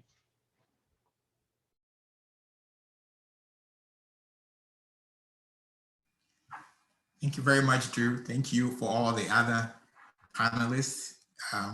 Hopefully you have been convinced by all the data that has been shared. So my role today, or my job today, will be to try and kind of steer you, if you're convinced that you need a vaccine, what are the next steps and what you should look out for and how to prepare and that kind of thing. I would also take a few minutes to talk about a few of the tests for COVID that are currently available, because it is also still essential that some testing goes on in certain populations. So if you would go to the next slide for me, please. Okay, so far, vaccine rollout here in the States is, for the most part, is open to pretty much everybody over 16 if you qualify for it. There's been some states that have been a delay. For example, in states like Oregon, South Dakota, Nebraska, Hawaii, and New Jersey, they had stated that by May 1st, the vaccine will be open to everybody 16 and over. Even that is probably going to change. So that is worst case scenario, because the Biden administration has issued April 19th, which I believe is Monday, as a day to open the vaccine to anybody who wants to go get a vaccine. So be on the lookout. From Monday, almost everybody in the United States can book an appointment to go get a vaccine. In England, and correct me if I'm wrong, the latest data that I checked on the NHS website says that they are inviting people who are 45 and over. I believe you typically get a text with a link to your national booking service, and then you can set up an appointment to go get a vaccine. Alternatively, you can also call them. I believe you can call 119. And the UK folks, if I'm getting any of my data wrong, correct me, since I don't live there. What is most interesting, though, is Ghana. And I believe a couple of my panelists, Drew, emphasized that, and I believe Dr. Jackie also emphasized that even though the vaccine is available to anybody, literally they can just walk into a vaccination center, people are not taking the vaccines. People are not vaccinating. I read an article on Joy FM just a couple of days ago where they sent about 2,000 doses to the north, and it's unfortunately expiring because people are not setting up an appointment to go get those vaccines. So those of us here, if we will be good ambassadors to convince our folks in Ghana that the vaccines are available and they are safe and effective, if you can convince them, or if you can be a good ambassador based on what you've learned here today, then that will not be a bad idea, because we are seriously lagging behind as the data on the maps that Dr. Drew showed us. And the next slide, please. So this slide has been talked about by pretty much almost all the other panelists. It just gives a depiction that we are definitely making progress. People are actually getting the vaccine. Like Dr. Jackie said, these days, you're more likely to encounter somebody who has the vaccine or who has received the vaccine than who has not. This is data that I captured, I think about a week or so ago, and it shows significant progress in people here in the States who are actually getting the vaccine. So the people that want to adopt the wait and see attitude, let people get it before I go get it. Well, this is to show you that people are actually getting it, including myself. I got the Pfizer one. Next slide, please. So this is just basically the dosing schedule, which I'm hoping that by now everybody is familiar with. With the Pfizer-BioNTech vaccine, is 2 doses separated by 21 days. It is the only one approved currently for people who are 16 and over. So if you have a teenager, a 16 or 17-year-old person, take note of that the person qualifies to get the Pfizer-BioNTech vaccine right now. And then the Moderna one, similar to the Pfizer one, that is also 2-dose series, 28 days apart, 18 and older. The only difference is that that one is for 18 and older. And then the Johnson & Johnson one, which unfortunately is on pause right here in the United States, also a single dose, just a one-time shot and you're done. And similarly, the Oxford AstraZeneca one, which is also 2 doses for 18 and above. So I saw a question in the chat that I would address quickly. Somebody had asked, what if you only got the 1 dose? 1 dose provides you with some protection, but we want an ideal scenario where you get both doses and your antibody levels are high enough, because getting 1 dose would only make you quote unquote partially protected. You're better off getting both doses to call yourself fully vaccinated. And the next slide, please. So some general considerations if you are going to go get the vaccine. And these are things that are coming up, questions that are coming up in daily, everyday practice. People are asking if they can take things like ibuprofen or Tylenol or paracetamol before they go get the vaccine, in the hope that they will mitigate some of the side effects that come with the vaccine. Currently, the CDC is recommending against that. The reasoning behind it is that it is not 100% known how that would affect the immune response. So you typically don't want to dose up on any kind of Tylenol or ibuprofen before you go take the vaccine. However, if it is medication that you already take, maybe you have migraines or you have a condition that you actually need to take those medications, you are not being stopped from taking those, you can take them. If after vaccination you are sore and you need something to bring the pain down, so at that point it's okay, but the recommendation now is not to take it before the vaccination. Also, there's been questions, people taking antihistamines, things like Benadryl, Zyrtec, because they are afraid of an allergic reaction. The thinking is that, okay, if I'm going to have an allergic reaction, then I might as well have some anti-allergy medication in my system before I take the vaccine. That is actually also not recommended currently.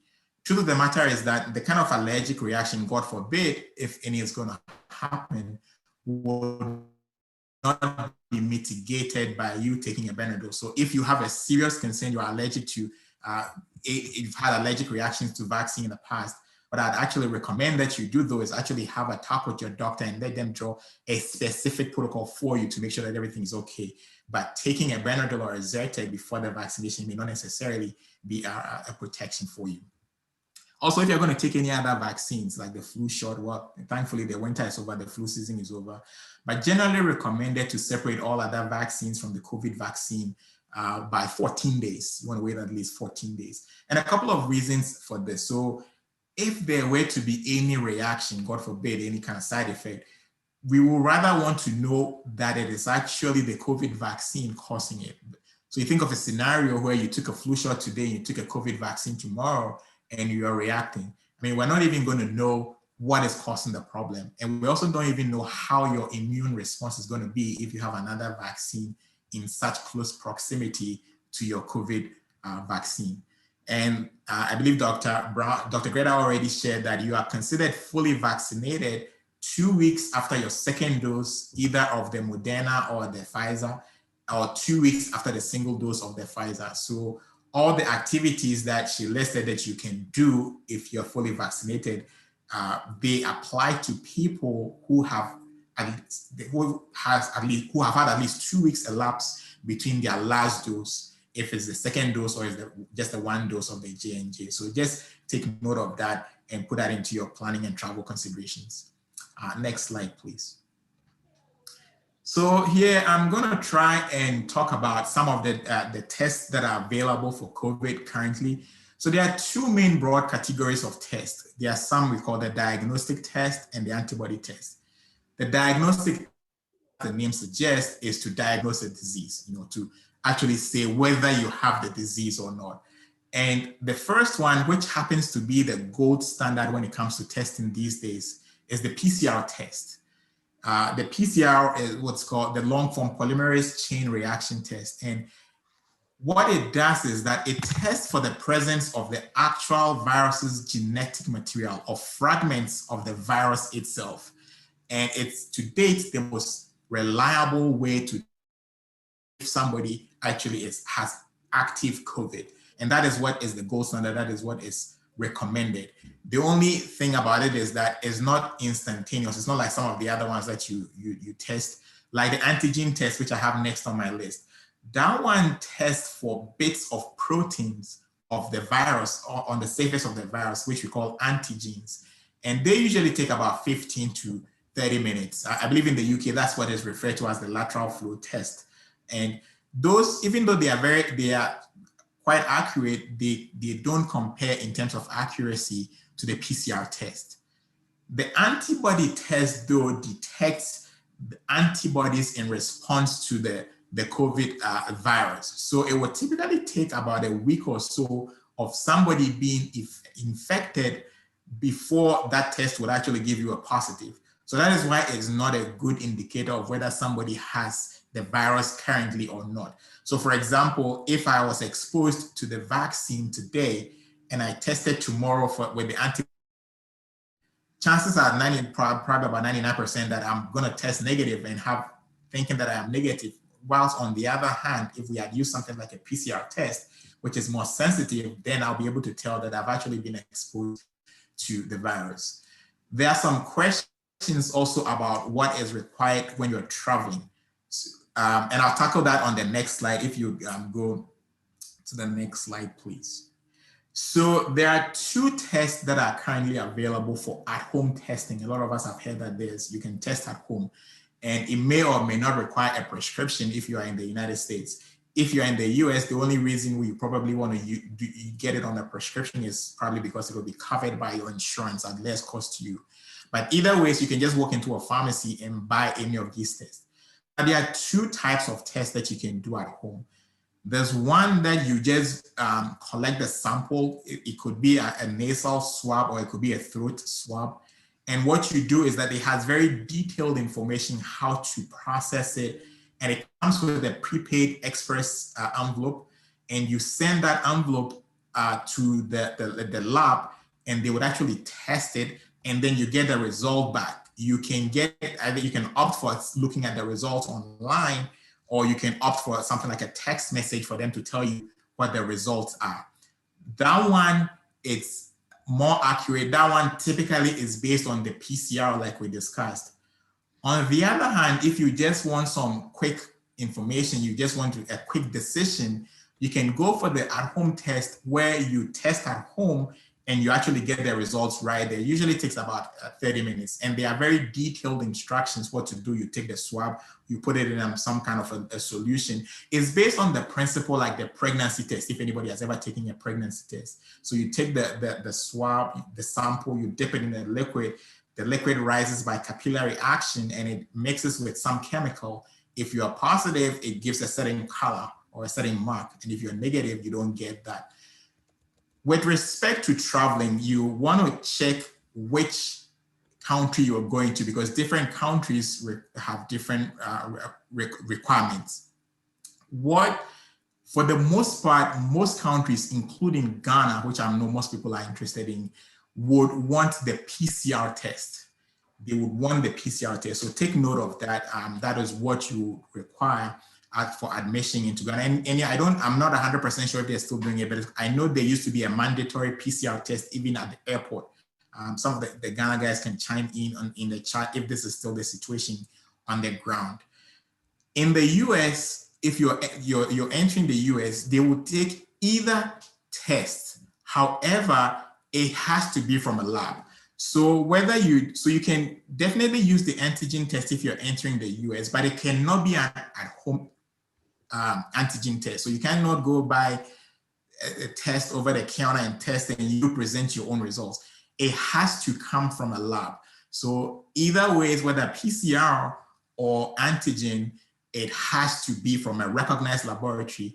And if you're coming from a country into the US, that test that you took must be approved by that country that you are originating from as an approved test to detect COVID in your place of origin. But to be on the safe side, if you really want to avoid any issues and mishaps, the PCR test is more accurate, it is more widely accepted, and therefore that is what I would opt for in case that you are traveling. And I believe that is all I have Yes, so I want to thank you so much for giving me the time. I would hand it over to our moderator to take us through the next phase of the program. Kweku and Drew, that I can't thank you enough. That was excellent. I've learned so much, and this is why I do this, because I learned so much being a participant and being on the panel. We have a ton of questions, and I think what we're going to do is we may I'm going to ask the panel some of the questions, and then at some point we're going to get questions from the audience, just because we want to make sure that we cover as many of your questions as possible. So we'll start with questions, and then we'll. So there are a few questions that I got, and I've been reading about whether there were fetal cells in the vaccine, and whether. So people are very concerned about that, and so I think I'm going to just leave it to any of the panelists to answer that question. So the Pfizer and I believe the BioNTech, they don't have fetal cells in the vaccine. They use what they call fetal lines, which is aborted fetuses, I believe, from in the 60s and the 70s. And they are called fetal lines because they've been purified and replicated over and over. So what they did was, in clinical trials, before you can test anything on a human subject, you actually have to test it in the lab to see if everything is okay to go ahead. So they use these fetal cells to test the vaccine, but the vaccine itself did not contain the fetal cells. So yes, there were some fetal cells in the process of creating the vaccine. The fetal cells didn't make it into the vaccine. They actually rather tested the vaccine using those fetal cells. Thank you. And actually, it was very encouraging when the Pope came out, especially lots of Catholics were worried about fetal cells and abortion. And we're two Catholic institutions. This is a very important question for us. It was big relief when the Pope came and said that it's immoral for the countries and the whole world to make sure that everybody gets a vaccine, and that if we don't supply to the poor amongst us, that would be immoral. So I think that answers most of our questions about fetal cells. There's another question I have about long-term safety, whether how safe is this going to be, and are we going to learn about something later on? Most of these questions were addressed in the presentations, but just to highlight them. And so I'm going to leave that to one of you to talk about long-term safety in these vaccines.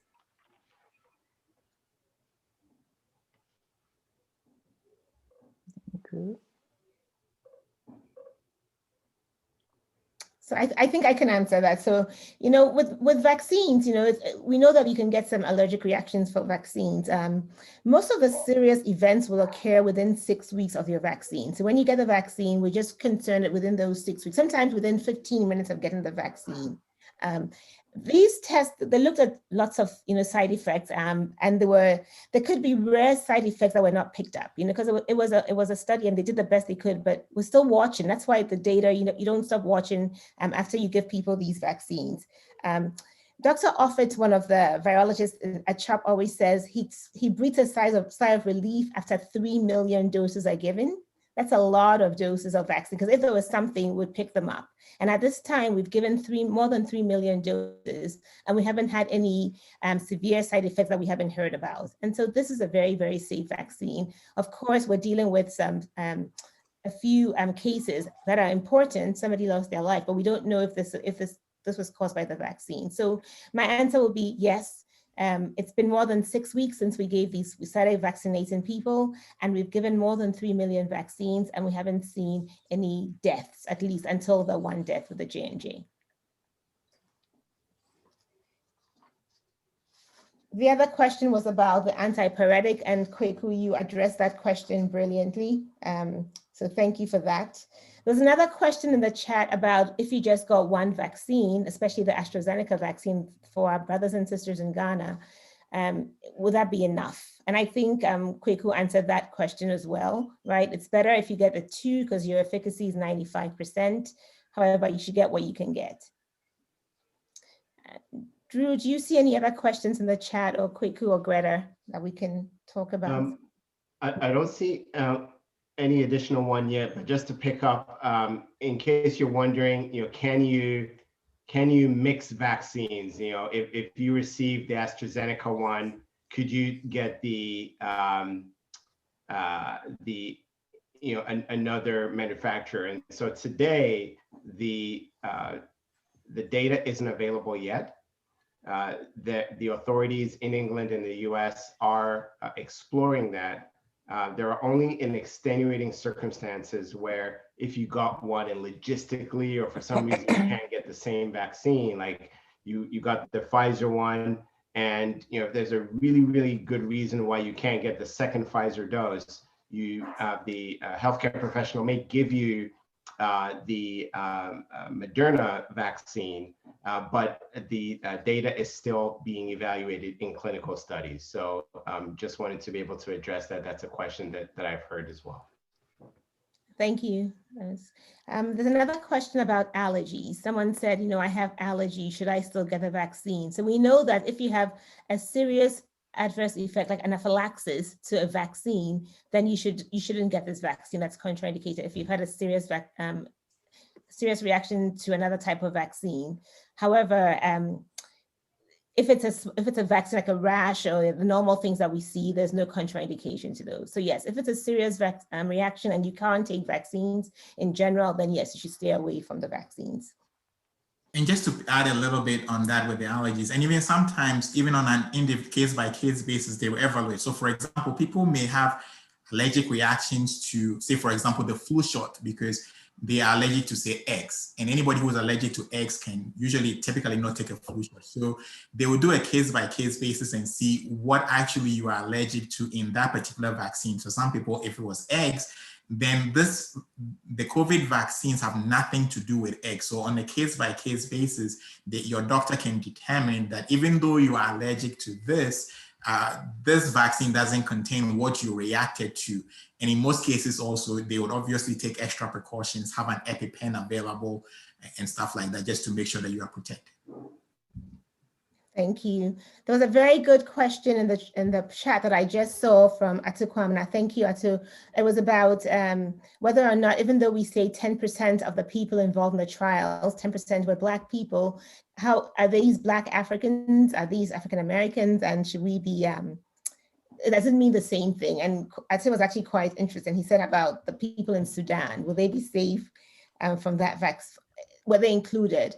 And I can tell you there are some friends on the chat right now who are included in the Moderna study who are from Africa. There are lots of Nigerians and some Ghanaians. And so this was tested. They didn't pick out and say, we're just doing people who were born here and, but it was just a random, just a Black person. And so there were some of us in these trials.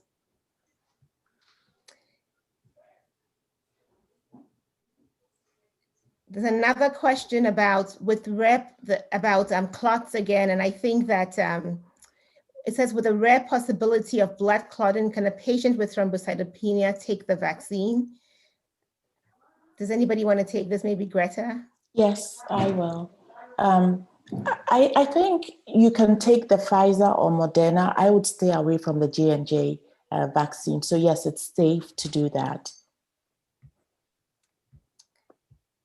At this time, I think we're going to open it up for questions because we'll love to hear your voices. You've spent 2 hours with us and we want to make this a little bit more interactive. So again, thank you so much. We're not done, we're here, but I want to thank you for taking this time. It means that you are concerned as much as we are concerned about getting to the end of the pandemic. I believe that together we can make this happen. I believe that there are people who are hesitant, and I respect that, I understand. People who are skeptical, you have to be, we're putting something in you. But just remember that those of us talking or speaking, most of us have taken the vaccine. And so we wouldn't be that confident if we were worried about this vaccine. So I'm gonna hand it over to, there is, I guess you could raise your hand in the chat, and then we have our amazing organizer, the person who, without him, this would not happen, there to unmute you when you're ready for a question.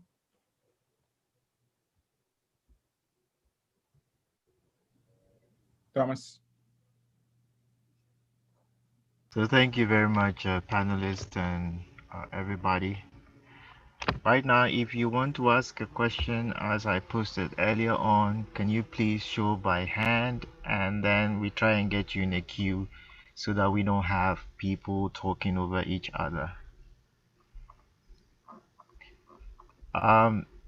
There's one question that hasn't been answered. Unfortunately, I'm a guy and I'll ask it anyway.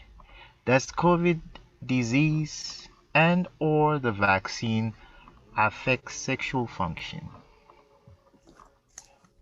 I think I'll take this one. The COVID disease, yes, has been noted to cause erectile dysfunction after. And it could be a real issue, because there's a lot of inflammation and blood flow, clots, everything affecting blood flow to the area. So yes, it can physically cause erectile dysfunction. There's also the psychological component of it. With all this going on, there's a lot of stress, there's a lot of anxiety. So it is documented as one of the side effects, unfortunately. The vaccine, though, there's so far no documented case, the vaccine itself causing erectile dysfunction or anything with respect to sexual function. So it's that's another reason, if that is important to you, that's another reason to consider the vaccine. Thank you. We'll now have Tukwamina. I believe you asked a question. You wanted to ask a question? Yes, thank you very much for giving. I asked whether the presentation slides would be made available, but I don't think I saw a response to that. But my question has to do with one Dr. Van den Bosch, who is supposed to be a vaccine expert. He has a video going around warning about the fact that our natural defense systems will be suppressed by the introduction of these vaccines. I think what he was saying was that, say the vaccine that is designed to fight COVID-19 will only be able to do just that.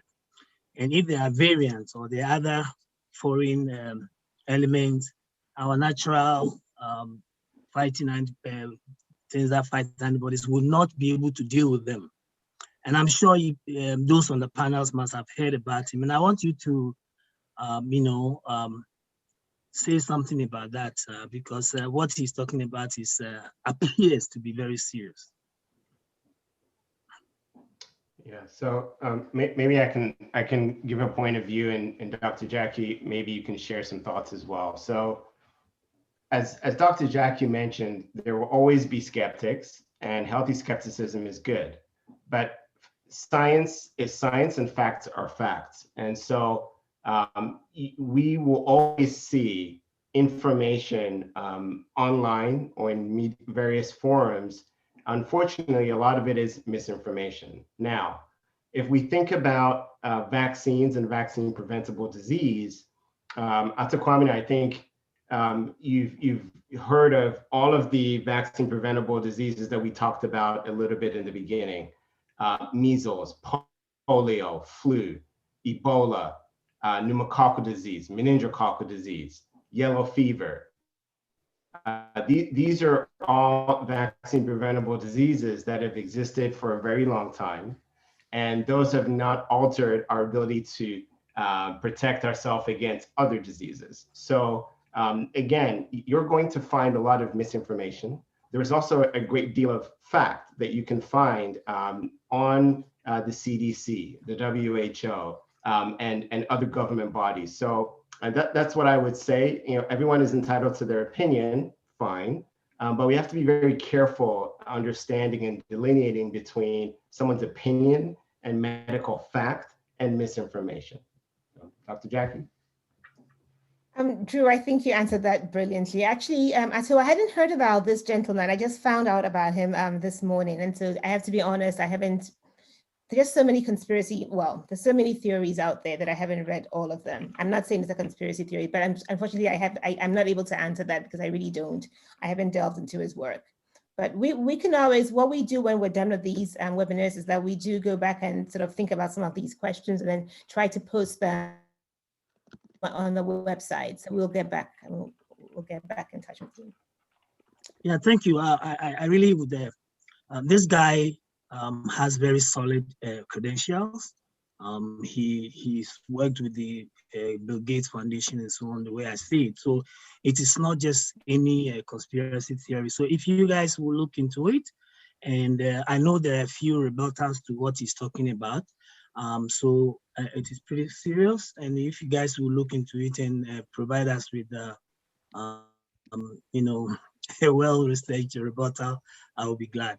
Thanks. Yes, there actually is an article that somebody's gone through and rebutted and refuted everything line by line. So we'll post that for you. So somebody actually took the time and went through all his statements. And so I think Augustine, we may be able to post that somewhere so people can see, but somebody did a brilliant job sort of going through everything. So thank you for bringing that to our attention. So thank you, Atukwamna. So far, I don't have any other person on haven't raised their hand to ask a question. I believe most of those who posted the questions earlier on, our panelists received them as well as the comments. But I think I want to mention that there must be about 2 or 3 APSU and HOPSA doctors who are also contributing. If I don't remember your names, but I think there was Kina and maybe Dr. Ezan. Thank you very much for contributing and, you know, for answering some of the questions as our panelists are also presented. So we want to thank you for that. Obviously, that was to buy some more time. Anybody raising their hands? I think there was another professor from Cornell University who actually happened to be my roommate in medical school, Dr. Kemi Baba Baby, who's been answering the questions as well. So Kemi, we thank you. Okay, thank you. Whilst we're on with it, thank you. There's also Dr. Rosemary Akolache, Hobson 97, sorry. She's also in the chat room answering questions as well. So thank you, Hobson Squad. We also have Miss Lauren Kranti, another Hobson, who's a pharmacist who's been diligently answering the questions. So we're very appreciative for all of those. As I say, it's a family. And so we thank all of those who've participated. At this juncture, we actually will have a public service announcement that's going to be given. We have a few slides and we're going to invite it looks like Miss. Question. Was it? Sorry, Dr. Jackie, we do have a question. Oh, yes, I'm sorry. And I think it's in the charts. I'll do well to see if I can send it privately to you. I think it has something to do with warp speed, etc. And maybe the efficacy of the so I just sent it over to you. All right, so maybe I can take this quickly. So I think, again, like all of us, we have been amazed at the speed with which these vaccines have been developed. So a few important things to keep in mind. As we said, you know, the SARS viruses are not new. SARS virus work started in 2002. It just didn't affect that many people. So when we think of SARS-1 and then we think of MERS, Middle East Respiratory Syndrome affected a few countries in the Middle East, and then it kind of fizzled out.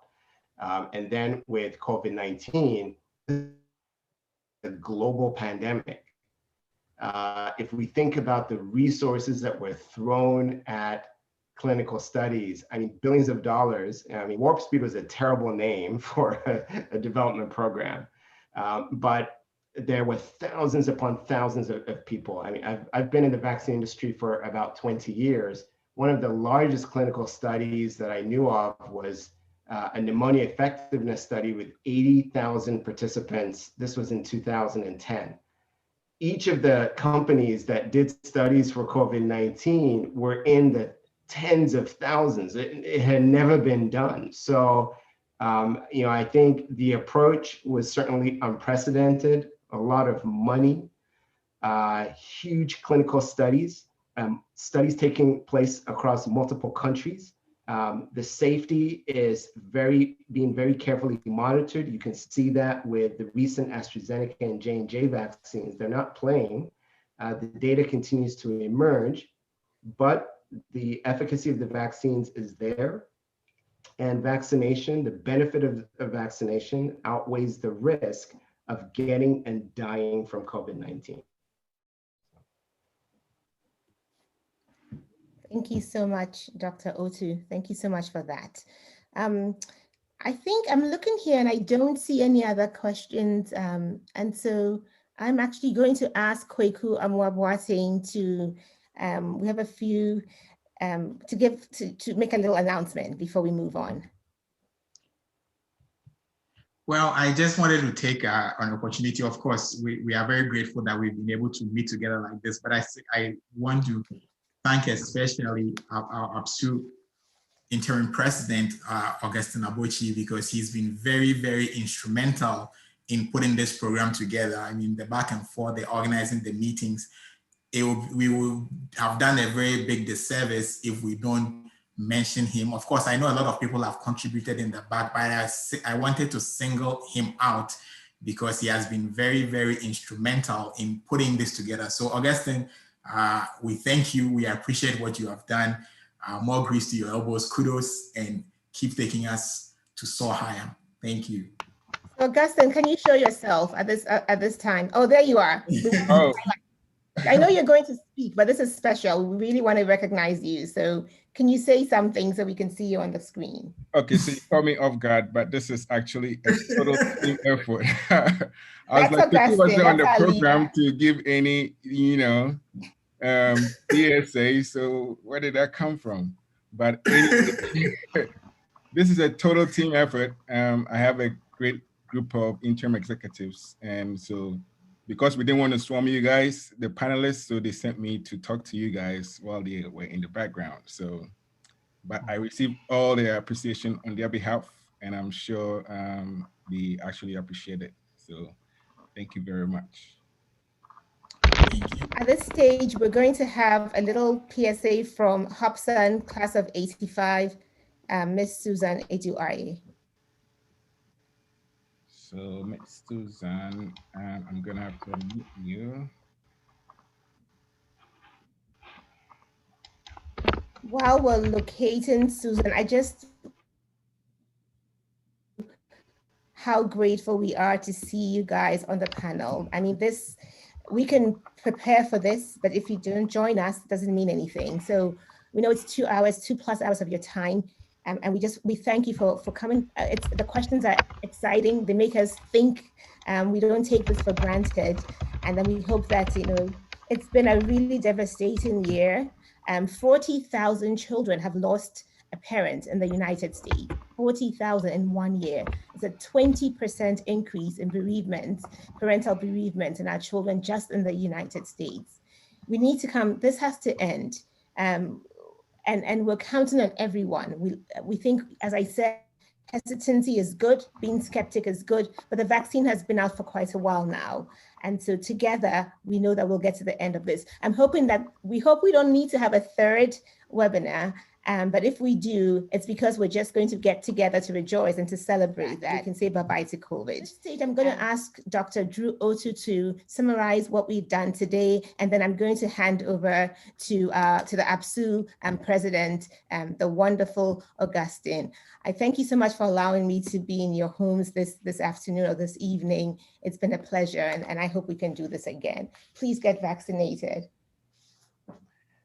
Thank you, Dr. Jackie. So participants, thank you for spending almost 2.5 hours with us from all points in between the U.S. and South Africa, Ghana, and many other countries and cities in the U.S. We had a really great panel, and I'm very grateful that Augustine reached out to all of us some months ago and had this idea. It's given me and the other panel members a chance to really dig into the data and the information on COVID-19. We often forget so many people have died, so many people are dealing with the long-term impact of the disease. We have vaccines, the data continues to emerge, but we believe that the vaccines are a very important intervention. So over the course of the 2 hours today, you heard first from Dr. Greta. Dr. Greta talked about the impact of COVID-19 in adults. She talked about the signs and the symptoms, the acute symptoms, as well as the long haul symptoms that can impact both from a neurological perspective, as well as a systemic impact and the impact on well-being. Then Dr. Jackie was able to take us through the impact of the disease in children and the really important impacts, both in terms of typical signs and symptoms and those that are more serious, including inflammation, including neurological impact on the well-being of kids, and the importance of making sure that we watch these kids for signs and symptoms of depression or chronic fatigue, the importance of maintaining protection from masking, social distancing, etc. Dr. Jackie also talked about the emerging studies that are happening in infants and children and encouraged all of us to make sure that we get vaccinated and to convince our families and friends. We have to be respectful of those that have a healthy skepticism about vaccines and vaccine preventable disease. We understand there is a history, especially in places like the US, where there have been bad experiences between government healthcare and communities of color. And there is an important impact of racial disparities in health. So Dr. Jackie really implored all of us to learn the information, get the facts, get vaccinated, and convince our families and friends to do that. During the two sections that I had, I first talked about the various vaccines that have been developed for SARS-CoV-2. I talked about the fact that research in SARS viruses has been, over the last 20 years, a significant amount of effort. As one of the greatest achievements of science to develop vaccines in less than a year. I talked about the vaccines that are being developed and the different types of mechanism of action. There are vaccines, again, that are being developed in India, in China, in Russia, the US, and the UK. They are 1 or 2 dose vaccines of different types of mechanism of action. We also talked about the variants and the emergence of variants. And while there is effectiveness and efficacy against SARS-CoV-19 vaccines against these variants, the efficacy is reduced and the variants are spreading very fast. And the variants can also lead to more serious disease. And all the more reason to get vaccinated as quickly as possible.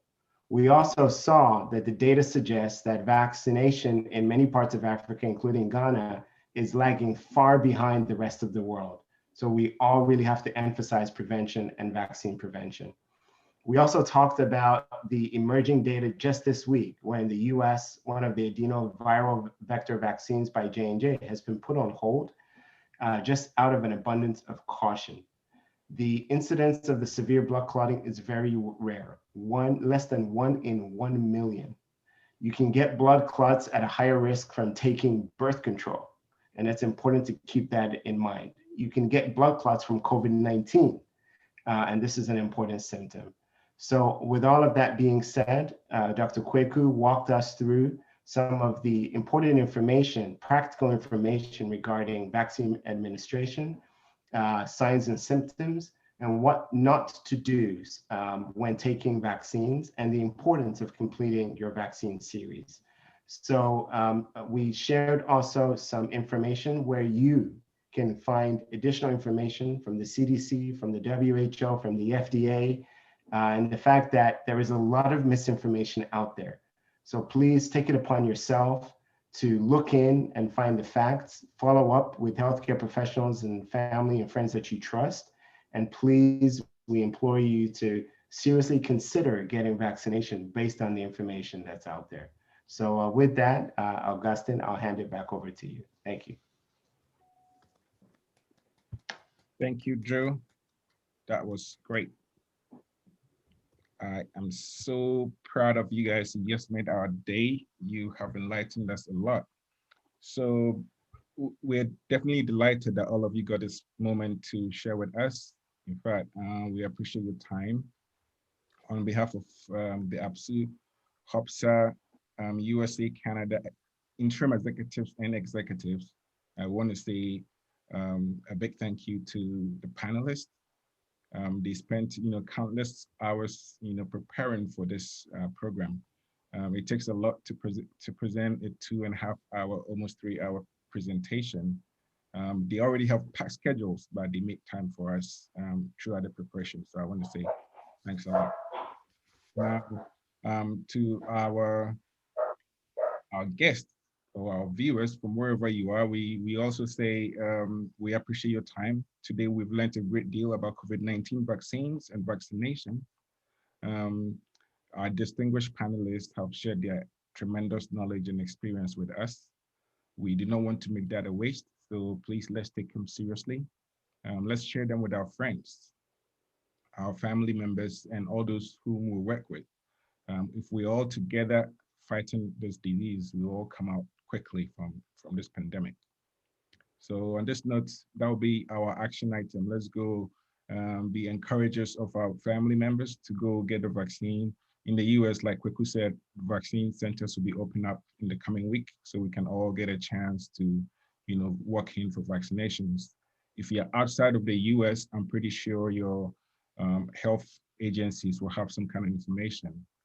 Now, someone requested the slides. Definitely we'll have the slides shared on our website, the APSU USA platform, actually APSU-USA.com. So you can go online to APSU-USA.com later in the day.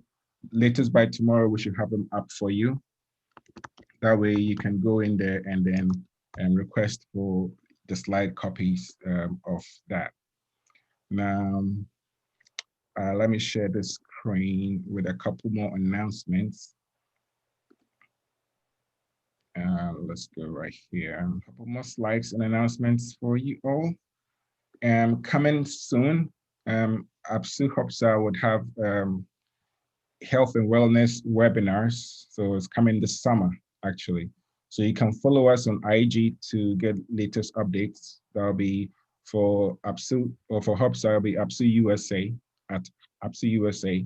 And then for HOPSA, it'll be at hopsa.usa.canada. So you can follow us on IG and then you can keep up with us. Then later on, just this spring, we'll have the APSU North Star series. Again, if you go to our website, apsuusa.com, you get more information on that. We have apsuusa.com and our YouTube, APSU USA. You can get more information on that. Additionally, since APSU USA is still, forming, or we're formalizing our activities, we have an APSU USA Constitution ratification coming up in May. So all APSUnians watching, please take time to go on our website and register because we'll be basing your ratification on your registration, right? So you'll be voting based on your membership. So just go into our database and have your name registered. So I implore all APSUnians on this webinar to do that. Now stay tuned for more announcements throughout, the coming weeks, right, or coming days. Special thanks also to our chat room, warriors. We have Thomas Andor, the voice of God. We have also Dennis Arthur, and then we have Dr. Rosemary Akulacha, who have all been helping us in the chat room. So thanks again. And at this point, I'm gonna play the Holy Child Anthem before we ask for the closing prayer from our sister ACSL. So let's get our Holy Child beautiful anthem going. Now, here we go. Thou art the light, the bright and morning star, in whom we ever live and move and are. Thou art the key to treasures new and old, that turns the toils of every day to gold. Oh, oh, oh, oh, holy child.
That was beautiful. All right, at this time, I will call on Sister AC Acel to give us our closing prayer. Okay, can we all bow our heads in prayer? In the name of the Father, the Son, and the Holy Spirit. Amen. The world for over a year, the dreadful COVID-19. We thank you that with your guidance, the world in the most part is embracing the vaccinations amidst all the anxiety and strife concerning the variants of the disease. Please increase our faith in you, so we believe that in your graciousness, you would lead the scientists to a solution so that like we had before March of last year. We ask you yet again, eradicate, or at the very least, control the spread of the disease for everyone, especially our frontline workers. We continue to pray for the sick to be healed. We continue to pray that the bereaved are comforted. And we continue to pray that the deceased are granted eternal rest. To His Royal Highness the Prince Philip, Duke of Edinburgh, and Speaker, without the presentations will be. Right. So it looks like the internet is giving us problems, but that is okay. So on this note, we say thank you all for spending your time with us, especially on a busy Saturday. And let's all have a great weekend. Those who want to hang on and ask a few more questions, you're welcome to do so. But our program is officially ended. Thank you. I see a hand up by a Francis, or I think it went down.